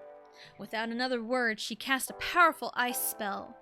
The people took this as a cue to run away from the courtyard. Mino and Jian attempted to block Yuri from getting to the people, but a beam of light towards the two quickly reminded them of Soyeon and Kyungo still lingering around. The courtyard was suddenly engulfed in a ray of light. Jian and Mino ran towards the back of the ceremony area, but were caught off guard by the ice slowly making their way towards them. Jian was about to run off when Kyungo suddenly appeared in front of her. You will stand down, Jian, he sternly said as he used his light to attempt to grab Jian. Mino quickly grabbed Kyungo's wrist and twisted it behind his back. You will not lay a hand on her, he calmly threatened. Jian seemed surprised by the tone Mino used. She conjured up some of her powers, but was interrupted when a white and gold dragon claw flew over her left shoulder. Jian leaned to her right and managed to kick Soyeon in the midsection and launched her using her extra power. Mino followed suit and threw Kyungo towards Soyeon. Soyeon fully shifted into her dragon form and fired a powerful beam of light. Mino fully reacted and shifted to get Jian out of the way. Mino flew with Jian over the courtyard in hopes to escape and survey the area. The escape was only brief when Soyeon and Kyungo appeared and both fired light beams. Mino flew constantly to dodge the beams. Jian used some of her power in an attempt to shield the stray beams of light. One of the beams managed to clip one of Mino's wings, which caused Jian to fly off. She landed on a rooftop with Mino following suit. The two looked over at the dragon Soyeon, who was charging a light energy beam while Kyungo stood on her back. Just give in, Jian. You never wanted to be a princess to begin with. Kyungo called out as he created an orb of light that rained down several smaller beams of light. Mino quickly collected himself and flew off with Jian jumping on his back. Jian looked behind her to assess the damages. She rested a hand on Mino's head. "We need to stall for time," she said as she looked where the sun was setting. "Just a little longer and the sun will set." Mino huffed out in confirmation as he flew around the castle. Soyeon followed him around at every turn. Kyungo kept shouting as he and Soyeon tried to shoot Jian and Mino down. "Your darkness will do more harm than good, Jian! This empire needs light!" Kyungo shouted while firing a beam of light at Jian. Jian ducked and gathered her own dark energy. "This kingdom needs comfort," she retorted. "Light does not always provide what is best for the people." "Light is the essence of good, Jian! Why do you think I wield this power?" Kyungo yelled as Soyeon flew next to Mino. "Light is not always good," Jian answered, firing her own dark energy beam. "Did you ever consider that when people are at their most calm, it's at night? People sleep peacefully at night because they're comfortable. Darkness can be calming when the world goes too fast." "Darkness is cold and brooding, just like you," Kyungo responded as he continued his onslaught of attacks. "You'll never understand how darkness is misunderstood," Jian called out as she aimed at Soyeon's hands. "People are quick to disregard any good people do because it does not follow their preconceived notion of what is good and what is evil. The kindest people can appear to be the meanest, even regarded as evil themselves. Those are the people worthy of kindness and love, while scum like the two of you deserve to rot in hell." Soyeon winced in pain as the beam of darkness hit her, and she flew down towards the ground. Kyungho, in a panic, shot a beam of light and hit Jian, causing her to plummet to the ground. Hitting several trees, Jian landed forcefully on her shoulder. She attempted to stand up, but the pain in her shoulder prevented her from moving. Kyungho was in a similar state Jian was in, albeit less injuries. He trudged up to Jian with a smirk plastered on his face. "Moon Jian, when we met 5 years ago, I thought you would be the one by my side, but you and your damn soulmate link have made everything such a mess for me." He spat, clearly agitated. Jian let out a strained chuckle while clutching onto her right shoulder. "That's rich coming from you. 5 years ago, you were the one who told me my soulmate link will be more extraordinary than yours. Looks like you were right." She released a cough when she finished speaking her words. Kyungho mustered up all the energy he could and fired it. Jian was ready to accept her fate, but she never felt the attack. She looked up and saw Mino, knelt down with smoke coming off of his arms. "What did I say about laying a hand on her?" Mino sternly asked while brushing off his dragon-morphed arm. "I thought you hated her, just like anyone else." Kyungho challenged as he prepared another attack. "You're right, I did hate her at first," Mino answered as he concentrated his powers to create a barrier.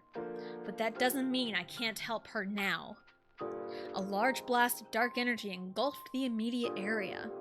Mino carefully grabbed a hold of Jian and ran through the woods. He hid behind one of the bigger trees and set Jian down carefully. Jian was about to speak, but the pain in her shoulder kept her from talking. Mino looked over her carefully and noticed her shoulder was dislocated. He knelt down carefully and guided her arm. "Deep breath," he instructed. Jian did what she was told and focused on her breathing. A loud popping sound can be heard as Mino fixed Jian's shoulder. Jian tried not to scream in pain, but she let out a muffled groan. "It's a good thing you're left-handed," he mindlessly commented. Jian gave Mino a slightly impressed look at the details he picked up. "If anything happens, I'll just take one of yours. You're good with both hands," she commented back. #don't lay a hand on her. Mino let out a small chuckle at the response. He looked around the area cautiously as his thoughts were answered by a bright light that covered much of the forest. Mino quickly took Jian and hid in the shadow of the tree. Jian! Was he always this obsessive? Mino asked Jian, holding her close in a protective manner. Obsessive is the correct word, Jian answered. She looked around the area carefully in an attempt to devise a plan. She noticed the stark contrast between the bright light and the shadow of the tree. Mino noticed the look on her face and watched where her gaze was. He nodded to her and they both gathered their energy. When will you learn, Jian? The light will be so much better for you. You don't want to rule the kingdom. That's okay, I can take it from you. Kyungo shouted with the dragon's roar echoing from his direction. They say the brighter the light, Jian calmly stated as she and Mino unleashed their stored-up dark energy. The darker the shadow. Jian and Mino cast the entire forest in a dark shadow and at the cost of most of their remaining energy. The two attempted to sneak around the trees in the dark. Thanks to their umberkinesis, traveling in the dark was easy. At least, it was until Jian collapsed due to lack of energy. She looked up at Mino with concern. Mino tried thinking of a plan until a wolf howl echoed through the forest. A gust of wind surged through the forest along with a plume of fire. Kyungo's scream combined with the dragon's screech were heard from several meters south of them. Jian and Mino looked up at the approaching wolf, who had a cat sitting atop of its head. Jian immediately recognized the cat as Jisung, but the wolf she recognized on the first day she met Mino. Jian carefully crawled up to the wolf and the cat. She immediately knew who they were. Jisung, Chan, thank you guys. She smiled as she patted both of their heads. Mino walked up and cautiously shoved Jian away from Cat Jisung and Wolf Chan. No head pats, he scolded, which only caused Jian to laugh. He turned to Jisung and Chan and said, "Keep these two busy. I'll get Jian to the castle." The two nodded and conjured their powers to distract Kyungo and Soyeon. Mino quickly pulled Jian onto his back and shifted into his dragon form. He flew as fast as he could back to the castle. He noticed the rogue beams of light, but they were very weak. Mino made his way to the castle gates. He shifted back to his human form as he helped Jian traverse the halls. They need to find where the king and queen were. The queen flew off the handle, making the king's life in danger. Mino and Jian hurried as much as they could with Jian's injuries. "Throne room," Jian muttered as she turned down the hall. Specks of ice coated the halls, indicating they were moving in the right direction. Jian attempted to rush into the throne room, but Mino stopped her. He held her shoulders to stop her from running. Jian looked back at Mino and relaxed. "We're not busting in there with no energy. Let's rest a second," Mino calmly said as he leaned on a wall. "We could also use a plan. My mother is not one to mess with," Jian replied as she leaned on the wall next to Mino. "I'm worried about father. While he can handle his own, Mother's ice is too powerful." "Well, darkness can be correlated to coldness, so we should be able to stop your mother," Mino stated. Jian smiled at the statement. He remembered what she told him when they first talked about their powers. Taking a deep breath, she turned to Mino. She observed his expressions and smiled. She gently placed a hand on Mino's cheek and leaned in for a kiss.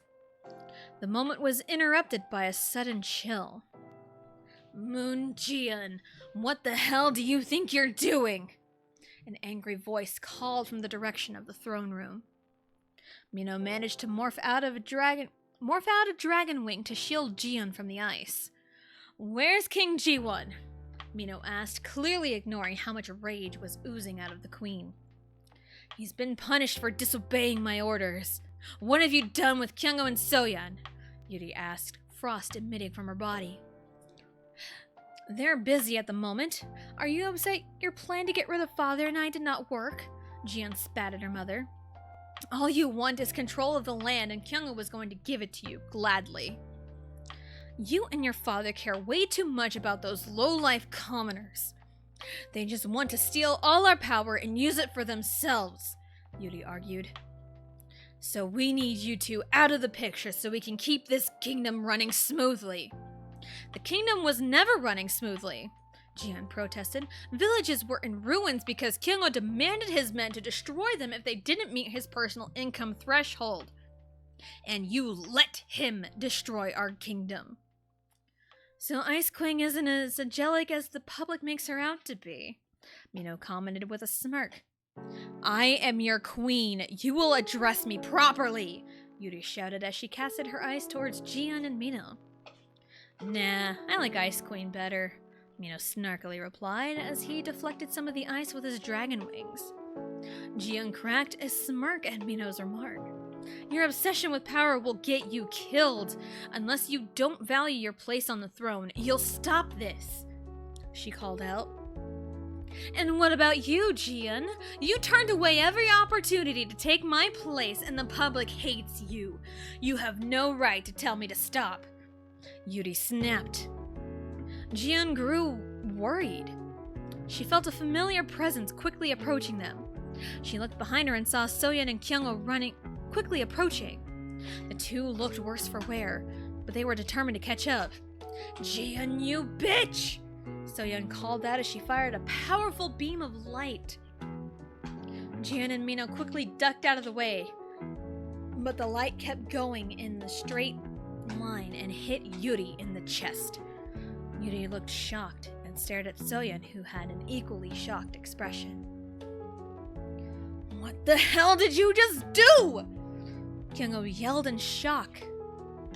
Jian looked back at Yuri's lifeless body collapsing. She quickly assessed the situation and looked around for guards. A few guards ran into the hallway and looked at the scene.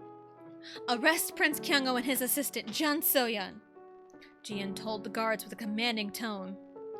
The guards looked at the scene and followed Jian's word. Kyungo and Soyeon heavily protested the actions. How dare you arrest us? You're the one that was supposed to die! Kyungo yelled. This caught the attention of several other guards who ran into the hall. My lady, is this true? A guard asked Jian. Jian nodded her head, and the guards moved to surround Kyungo and Soyeon. The two tried to run away, but froze when they heard a wolf growl. A quick gust of wind was enough to keep Kyungo and Soyeon still enough for the guards to place magical cuffs on their wrists. What happened here? The attention turned to a battered-looking king. Jiwon observed the scene and put the pieces together. One of the guards walked up to him and bowed a full 90 degrees. I'm sorry, Your Majesty. The current issue is being dealt with, he simply stated. Kyungo and Soyeon were fighting the guards to no avail. Jiwon walked over to Yuri's body. He motioned for the guards to take care of the body. He then walked over to Mino and Jian. After glancing between the two, he shoved Mino out of the way to hug Jian. I'm glad you're safe, Jiwon told Jian as he squeezed her tight. Me too, father, Jian quietly replied. Jiwon pulled away from her and looked over at Mino. He walked over to him and pulled him into a hug, not without a hefty smack on the back. I'm glad you're safe too, my boy. Jiwon smiled as he chuckled upon noticing Mino stiffened in the embrace. Father, please, you're making him uncomfortable. Jian attempted to pry her father off Mino. As much as I would love to stay here and chat, we need to clean up around here. Correction. We will clean up around here while you take my boy home. Jiwon smiled at Jian while patting Mino's shoulder.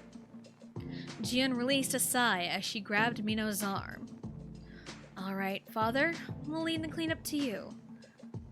I'll be back after a while, Jian said as she pulled Mino away from Jiwon. As she was walking, she looked at Wolf Chen and Cat Jisung. She stared at the two for a few moments before telling them, See you at home.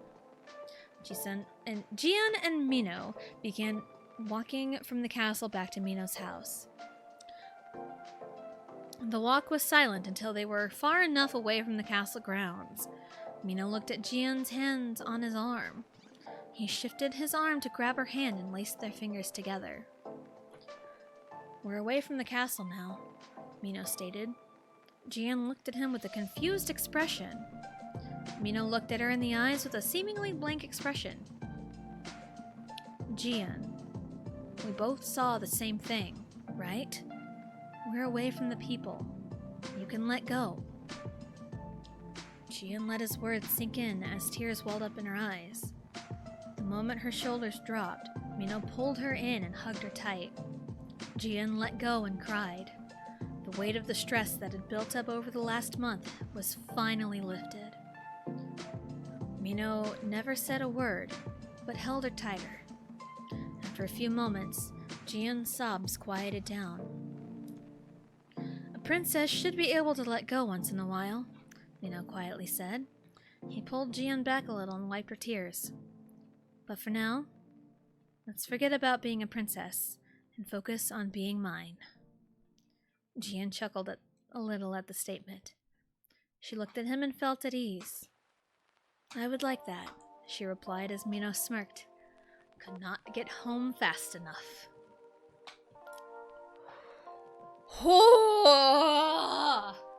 Whoa! Chapter 11. Soulmates. Whew, I think you need a little bit of a breather after that. Cause, thank you, Johnny. Thank you. Chapter 11 is, a little epilogue here. I'll take a drink real quick. Whew.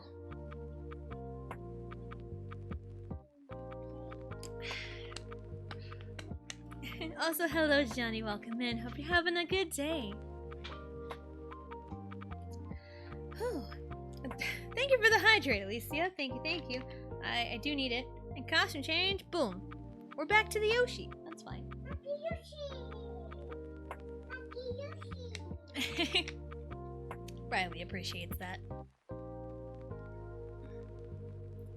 Lady Jian! Jian turned around as she was walking out of the castle. What is it, Gaian? She asked politely.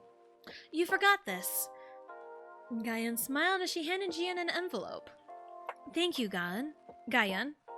Jian smiled as she accepted the envelope. What would I do without you? She chuckled with Gaian. You would probably get hurt. Gaian chuckled. If I got hurt, I'll just go to my friend Sunmin. Jian chuckled with Gaian. I'm lucky Mino has such wonderful friends.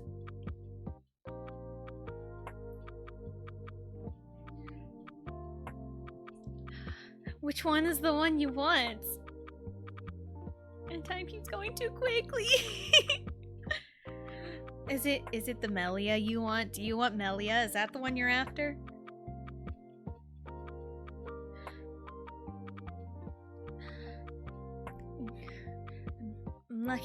I'm lucky Mino has such wonderful friends.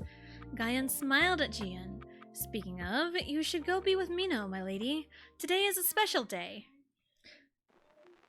Jian nodded and smiled. She bowed to Gaian and turned to exit the castle. She walked out at a brisk pace, dress flowing behind her as she walked. Oh, the K-pop, gotcha. Figured it was relevant, fair enough. My brain went to Melia because, I don't know if it was noticeable if you've played Xenoblade Chronicles, but I kind of modeled Jian after Melia. It was a subconscious decision. I'll talk about that later. Today is a special day. Jian nodded and smiled. She bowed to Gaian as she turned to exit the castle. She walked down at a brisk pace, dress flowing behind her as she walked. Her walk through the forest was a quick one as she memorized the optimal pathway to the village.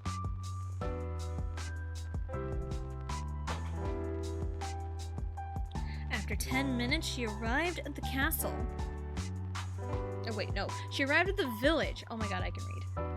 The people in the village were still cautious, but they greeted her with respect nonetheless. The events of the past week changed the public opinion of Jian and her standing with the kingdom.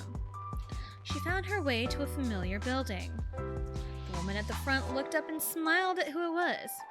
How have you been, princess? In-young asked with a smile. I have been well, In-young. I take it you've used the donation well? I mean, obviously Millie is amazing, yes. Jian asked as she looked around the inside. How else would I have used this generous donation? And Young chuckled as she stood up and hugged Jian. And while I appreciate you stopping by, don't you have somewhere else to be this evening? Jian cocked an eyebrow at In-young and shook her head. I'll see you another time, In-young, she said as she waved to some of the girls before leaving the building. The sun was setting and the village was cast with a golden glow. Jian walked through the village towards the bar. Staying calm and collected, she walked through the door and walked straight to the bar. Many whispers sounded off, but that was nothing new. She sat at the bar stool and patiently waited for the bartender. After a few moments, a mug of beer was placed in front of her. Jian smiled and looked at the bartender with a smile. Thank you, Mino. It's on the house. Mino winked at Jian. If mine's in the house, I'll buy a round for everyone. It is your birthday, after all. Jian smiled sweetly. Mino shook his head with a smile as he returned to work. Jian took a drink of her beer while overhearing a conversation from the men next to her. Ugh, she's here. She's here, a drunk man complained. The man next to him panicked as he looked up and made eye contact with Jian. Dude, not now! Is my presence here a problem? Jian asked, eyes glowing a faint purple. I am not doing anything wrong, and everyone's next round is on me. Why is there a problem? Shouldn't you be at the castle taking care of royalty shit? The drunk man scolded, slurring his words. Jian kept her composure as her purple eyes stared at the drunk man. She kept eye contact as she pulled the mug to her lips and took a long sip of her beer. The drunk man was about to start yelling, but a mug was shoved in his face. After this, you're cut off. Disturb her again, you're kicked out. Mino glared at the man after slamming the mug on the bar.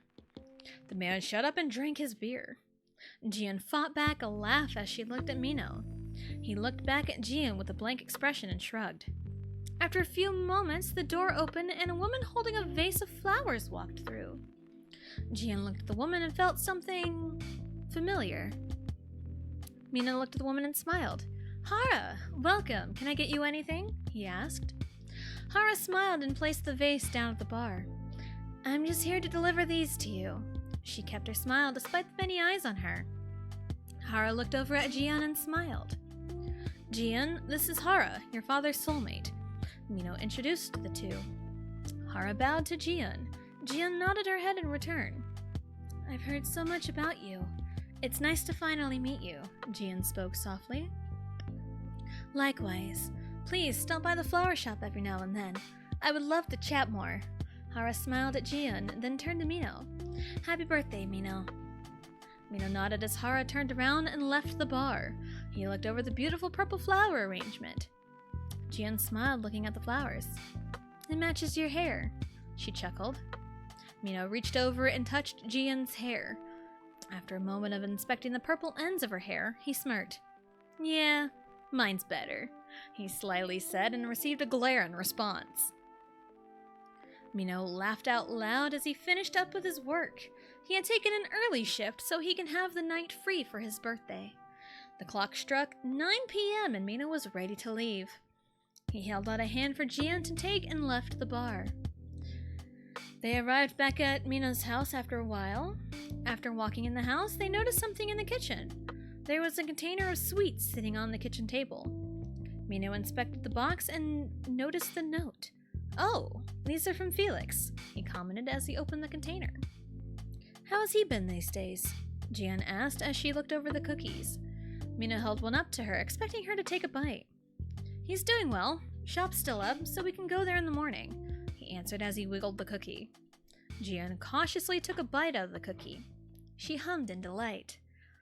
I didn't know he could bake, she commented. If you want some for yourself, I'll have him bake something for you, Mino replied, munching on his own cookie. After a few moments of comfortable silence, Jian pulled out the envelope and handed it to Mino. He looked at it with a strange expression. He opened it and found a letter. After reading the letter, he glanced up at Jian and cocked an eyebrow. A new house, huh? Mino asked. Jian nodded and placed a hand on his shoulder. It's not far from here. It's secluded enough no one would bother us. Plus, there's 3 cats waiting for us. she explained as she reached for another cookie. Wait, cats? Mino perked up. Now you're speaking my language. We can work on moving in the next few weeks, Gian replied. Father is looking after the house for now, so there's no rush. Surprised you didn't want me to move in the castle, Mino chuckled. Frankly, I don't want to live in that hellhole anymore. I am okay with doing my duties as princess from the castle, but I would rather have a quiet home life, Gian explained, eating another cookie. And I know you would rather live quietly, so that's what I opted for. Mino nodded and pulled Gian in for a hug. It's like you get me, he said as he just held her. Gian let out a soft chuckle and said, We are not soulmates for nothing. I can't apologize enough for how I treated you when we met, Mino said, full of sadness. You were the only one who wasn't afraid of me, or thought I was an asshole. No need to apologize. We were in the same position, or same situation. While the power of darkness can be perceived as evil to most, we as the wielders of this power know the true nature of it. Darkness does not seem so lonely when you have someone else by your side, Gian spoke up with a smile. Do you always know what to say? Mino laughed as he led Gian upstairs. I'm just speaking my thoughts out loud. I've never been able to do it so freely until I met you. Gian smiled. Again, we are not soulmates for nothing. All Mino could do was smile as he pulled Gian in for a kiss that made everything feel right. Gian and Mino found their soulmate. They found comfort in one another through their problems, even when people perceived them as monsters. As long as they were together, no one else's opinion mattered. Gian and Mino knew the truth. Soulmates who find one another often live their lives in harmony.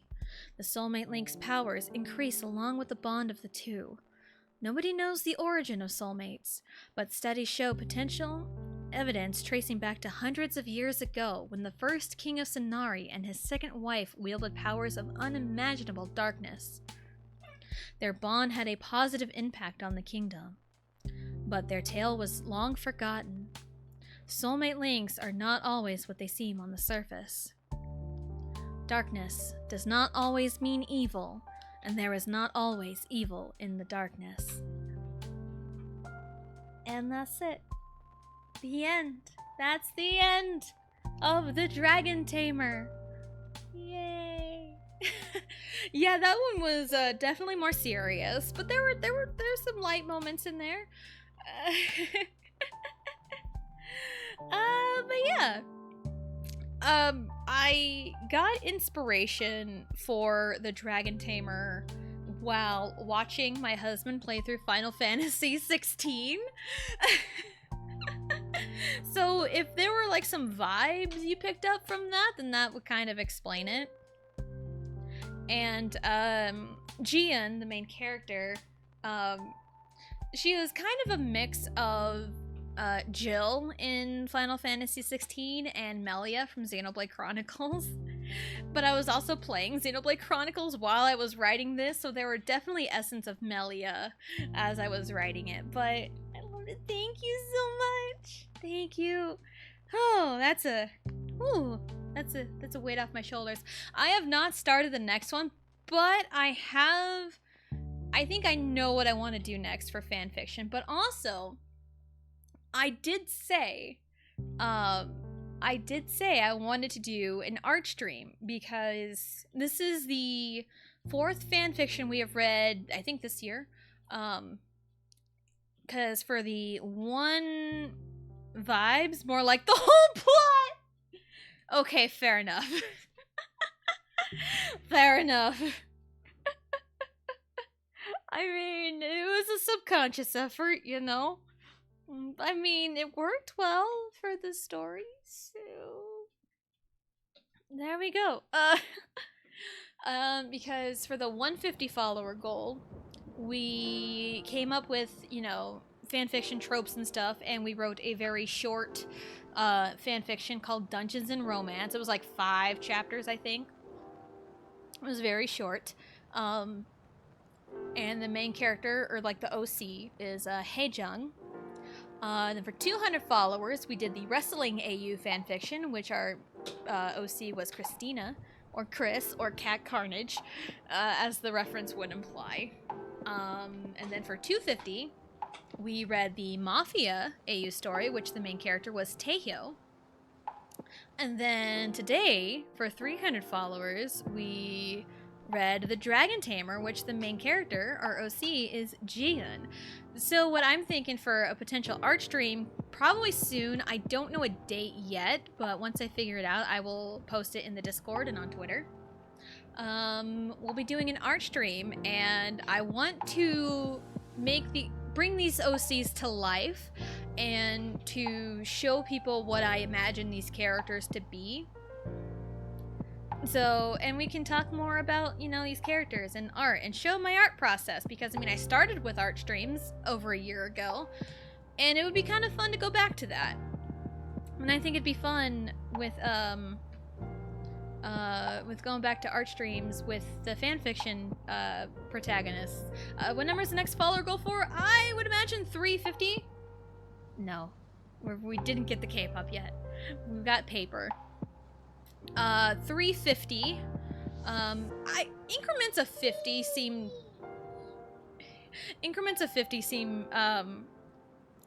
seem to make the most sense, and it's easy for me to remember. Plus, it almost kind of gives me enough time to write the next fan fiction, and I do have one in mind. There's been so many stars on costume changes today. Yeah, there were a lot of costume changes, and I loved every second of it. I really did love every second of it, so thank you. So yeah, potential art stream coming up. No date yet, but we will draw our protagonists, and we can talk about these characters and the process of creating characters, and also showing my art process, because again, I started with art streams in the beginning, and now that I have more of an audience, I think it'll be fun to show what I got and my process for things. So that would be really fun. Okay, and with that, that'll be it for today. And also one thing I wanted to say. Psyched for art stream? Yes. One thing I wanted to say, and the stars aligned perfectly for this. 1 week ago, on October 25th, I hit 300 followers. Our Stray Kids member that we focused on was Mino, or Lino is the stage name. The pro tag is Mino. October 25th is Mino's birthday.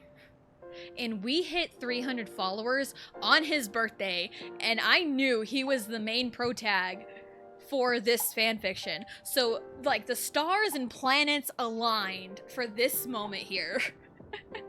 So it was really crazy. It was really crazy. It was insane. Welcome back, DA. Caught us at the end though.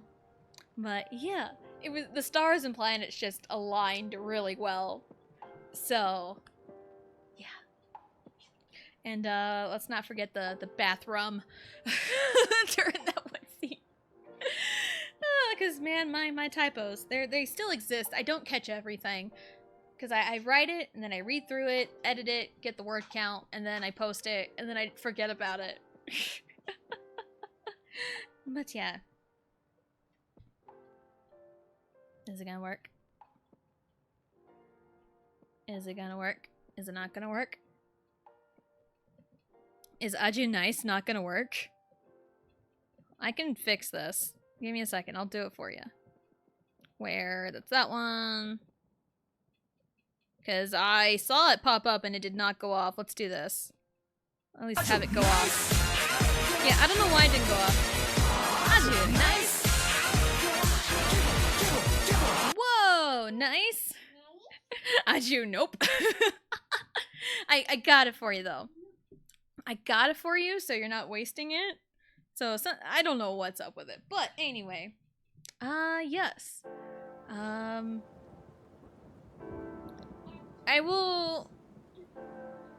I can probably give a little bit of a hint of the next fanfiction. It'll still be Stray Kids, it'll still be Stray Kids, and it's not going to focus. It's going to focus on a member that we have not had the main focus of, so it's not going to be Hyunjin, Jisung, Chan, or Mino. Thanks for coming in clutch. I got you. I got you. Because I just have my sound alerts open in case something happens. So it's not going to be those 4. It's going to be one of the other 4. It's going to be either Changbin, Felix, Seungmin, or Jungin, because those are the other 4 members of Stray Kids. It's going to be one of those. I'm focused. And I kind of want to keep the other thing I have in my pocket a secret for when we do it. So, but yeah, that'll be it for today. It was so fun getting to read. I love these fanfiction streams. I do love them. They're great because, like, writing is definitely a way to, like, you know, get feelings out there and tell stories that I want to tell. Like, the main takeaway for The Dragon Tamer is, like, obviously it's a classic tale of don't judge a book by its cover, but also showing that, like, these things that we can deem as scary and hurtful and even just plain evil are not all that bad once you dig further past the surface. It's like an iceberg, you know? You see the tip of the iceberg, but then there's a lot more to it once you crack the surface. So, just a lot of these, I just love telling these stories. So there we go. Alright, so, schedule for the week. Tomorrow, since I did Mario Party on Monday, tomorrow we will return to Twilight Princess. More princess, yay! More dark princesses, let's go. Tomorrow's Twilight Princess, doing some side stuff and maybe making our way towards the next temple. And then Friday is a big one. Friday, we will start Xenoblade Chronicles 2! I'm super excited for it. I'm super excited for it. And there's going to be lots of cool costume changes. It's going to start small at first. Costume changes will start off small at first because we're going to start with 4 of them. But as we get more characters introduced to us, more costume changes will get added to the pool, and I think that'll be very fun. So I've been working really hard at the costume changes. So that'll be on Friday. And then I think after that we'll work our way back into our normal schedule because I finished Until Dawn yesterday and I failed my challenge run and that made me sad. But I made up for it and I made everyone live. But who's to say we won't revisit Until Dawn? At some point in the future, not immediately. But it would be really fun to do like an all-death run. Just kill everyone as fast as possible. I think that'd be fun. But that'll be for later on down the line. And also games like The Quarry, because I like The Quarry as well. Excited for the costume changes? Yes, I am too. I'm super excited. So, and art stream will be at some point. I need to figure out when a good time for that is and how I want to tackle it. Like, do I want to do it from... I'd probably just start from scratch, honestly. Or kind of get a rough draft of it and then go on for it. And yeah, question of the day. Fish boxers? I mean, the only reason that's the question of the day is to induce the fish boxers. I love that. I love it so much. Alright, so now then... Who shall we raid today? Yes. Yes, fish boxers. Yes.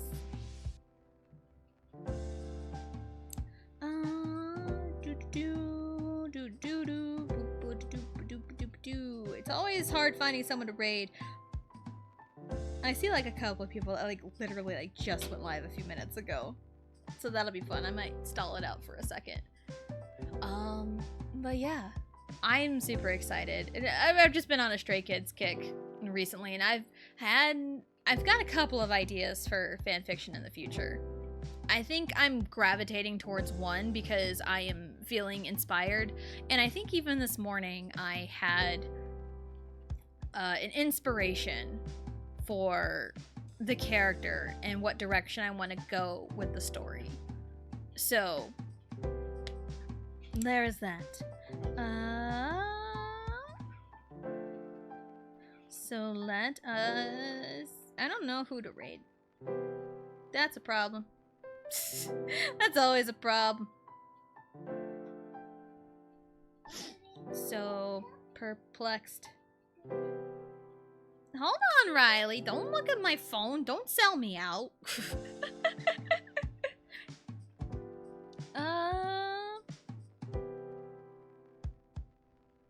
I mean, you know what? We can raid Max. We can raid Master Max 165. I raid him a lot, but also it works out because the start of his streams normally kind of overlap with the tail end of mine, so it's just easy. And I also, I popped into his stream yesterday after I got home from trick-or-treating on Main Street, so it was about 5-ish.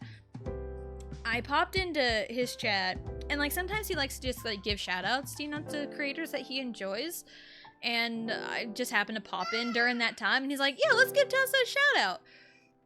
And the clip that popped up yesterday, it was the one where Riley said bitches. And I'm like, oh my god, this clip. And I'm surprised that clip hadn't popped up anytime sooner.